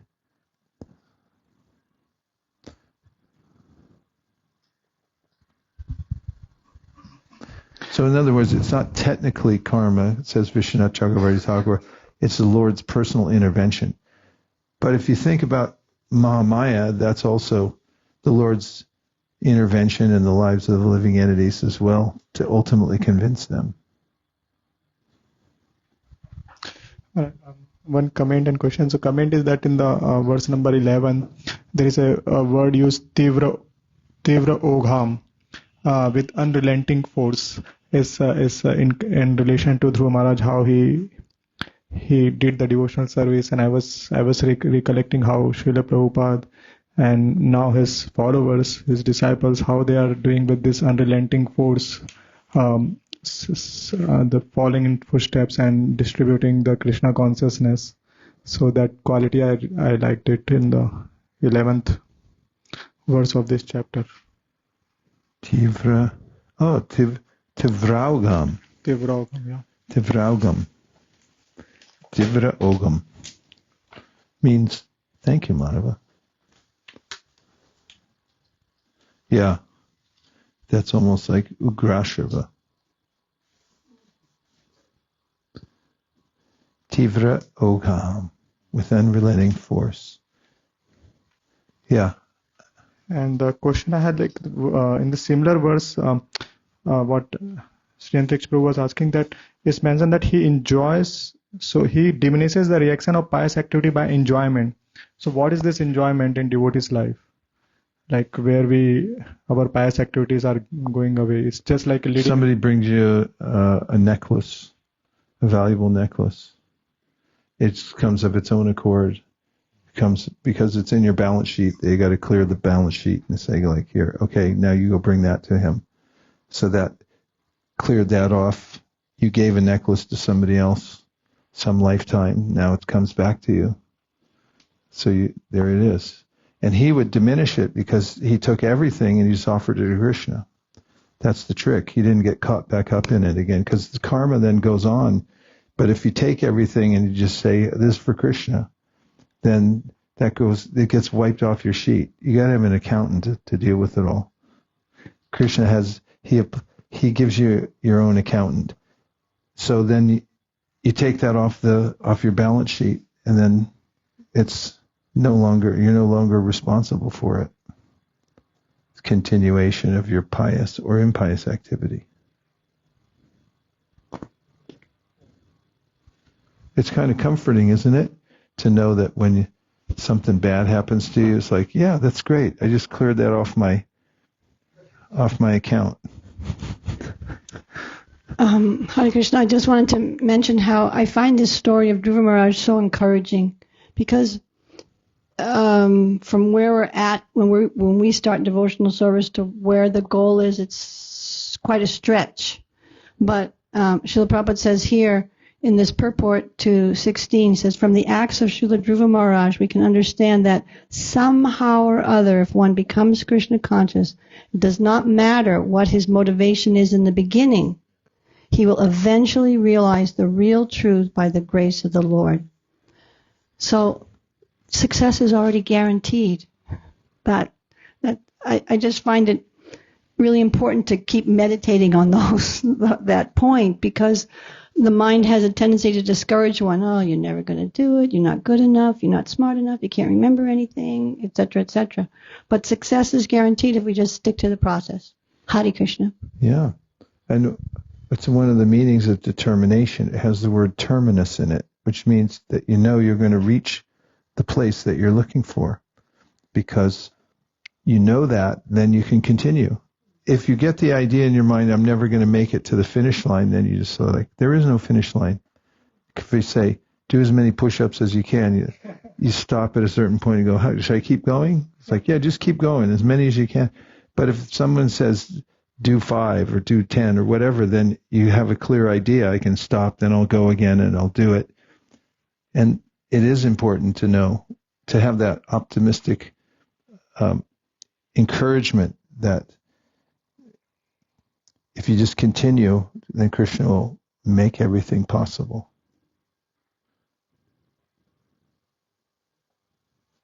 Okay. Outside People's Party? Everyone happy? Happy. Okay.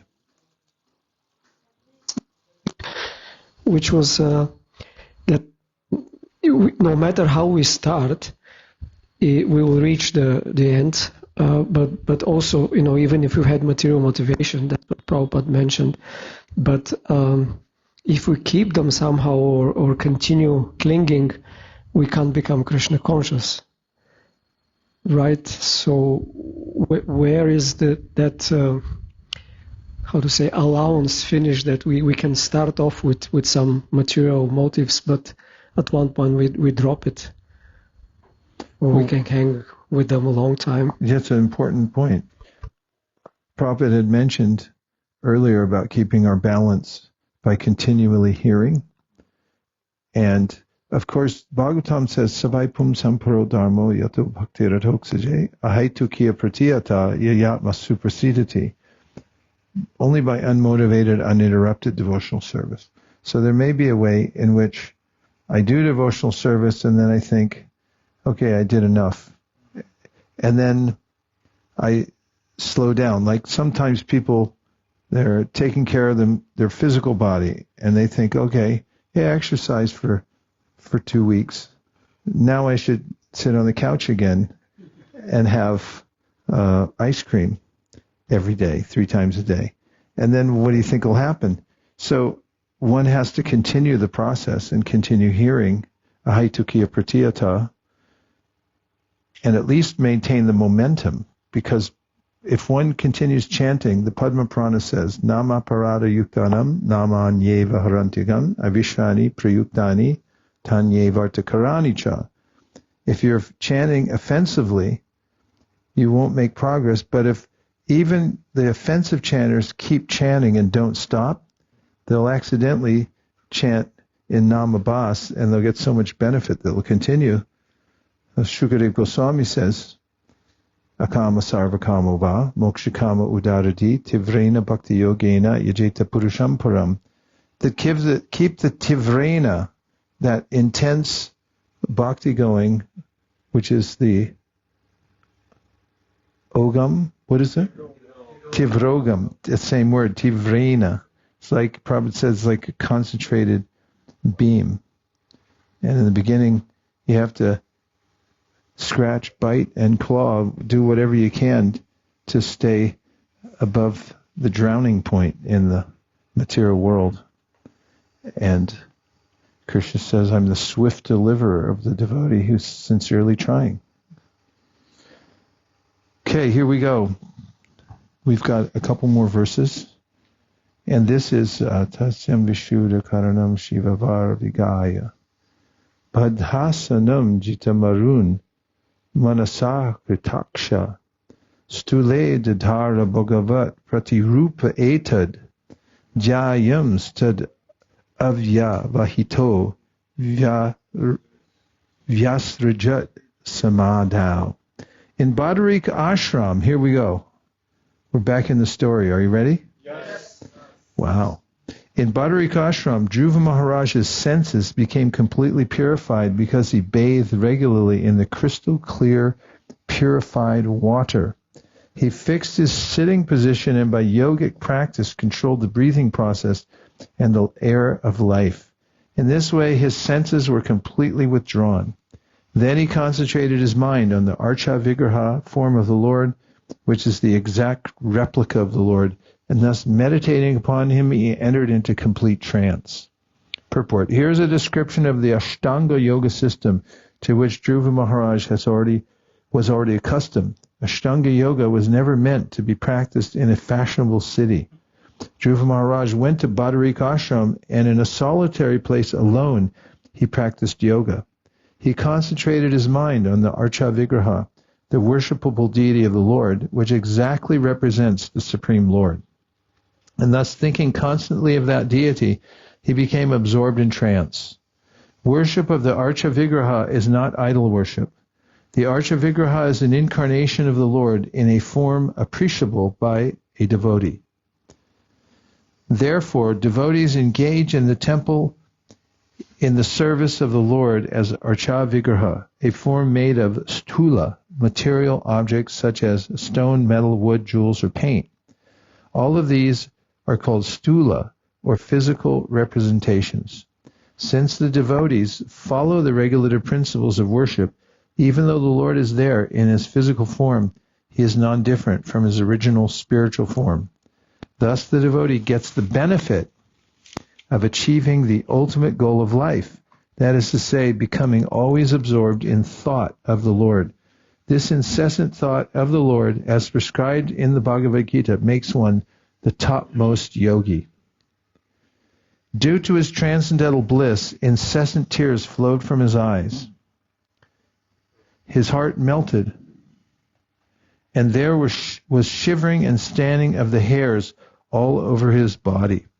Thus transformed in a trance of devotional service, Dhruva Maharaj completely forgot his bodily existence, and thus he immediately became liberated from material bondage. Purport. Due to constant engagement in devotional service, hearing, chanting, remembering, worshipping the deity, etc., as prescribed in 9 varieties, there are different symptoms which appear in the body of a devotee. These 8 bodily transformations, which indicate that a devotee is already liberated within himself, are called Ashta Sattvika Vikar. When a devotee completely forgets his bodily existence, he is to be understood as liberated. He is no longer encaged in the body.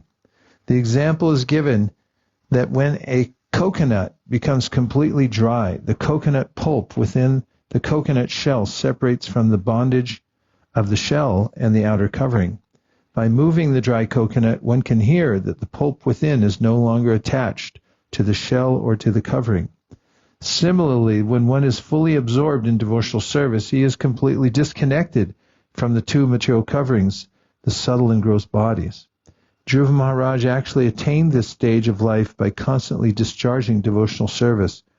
He is already described as a Mahabhagavata, for unless one becomes a Mahabhagavata or a first-class pure devotee, these symptoms are not visible. Lord Chaitanya exhibited all these symptoms. Thakur Haridas also exhibited them, and there are many pure devotees who manifested such bodily symptoms. They are not to be imitated, but when one is actually advanced, these symptoms are exhibited. At that time, it is to be understood that a devotee is materially free. Of course, from the beginning of devotional service, the path of liberation immediately opens, just as the coconut taken from the tree immediately begins to dry. It simply takes some time for the shell and pulp to separate from one another. An important word in this verse is mukta linga. Mukta means liberated, and linga means the subtle body. When a man dies, he quits the gross body, but the subtle body of mind, intelligence, and ego carries him to a new body.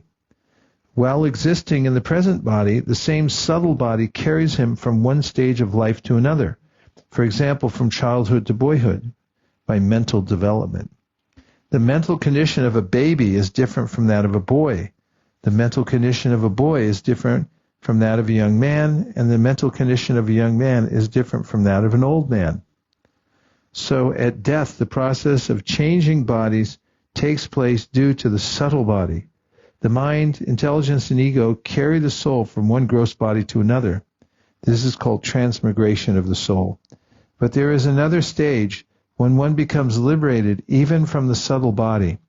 At that time, the living entity is competent and fully prepared to be transferred to the transcendental or spiritual world. The description of the bodily symptoms of Sri Dhruva Maharaj makes it apparent that he became perfectly fit to be transferred to the spiritual world. One can experience the distinction between the subtle and gross bodies even daily. In a dream, one's gross body is lying on the bed while the subtle body carries the soul, the living entity, to another atmosphere. But because the gross body has to be continued, the subtle body comes back and settles in the present gross body.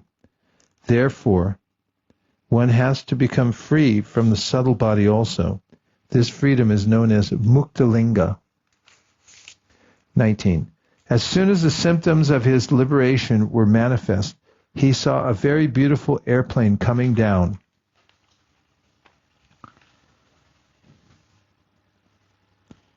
As soon as the symptoms of his liberation were manifest, he saw a very beautiful airplane coming down from the sky, as if the brilliant full moon were coming down, illuminating all the 10 directions. Purport: there are different levels of acquired knowledge: direct knowledge, knowledge received from authorities, transcendental knowledge, knowledge beyond the senses, and finally spiritual knowledge. When one surpasses the stage of acquiring knowledge by the descending process, he is immediately situated on the transcendental platform. Dhruva Maharaj, being liberated from the material concept of life, was situated in transcendental knowledge and could perceive the presence of a transcendental airplane, which was as brilliant as the full moonlight. This is not possible in the stages of direct or indirect perception of knowledge.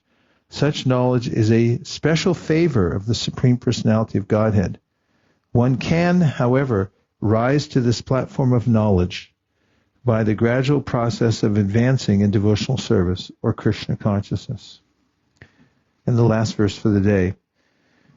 Dhruva Maharaj saw 2 very beautiful associates of Lord Vishnu in the plain. They had 4 hands and a blackish bodily luster.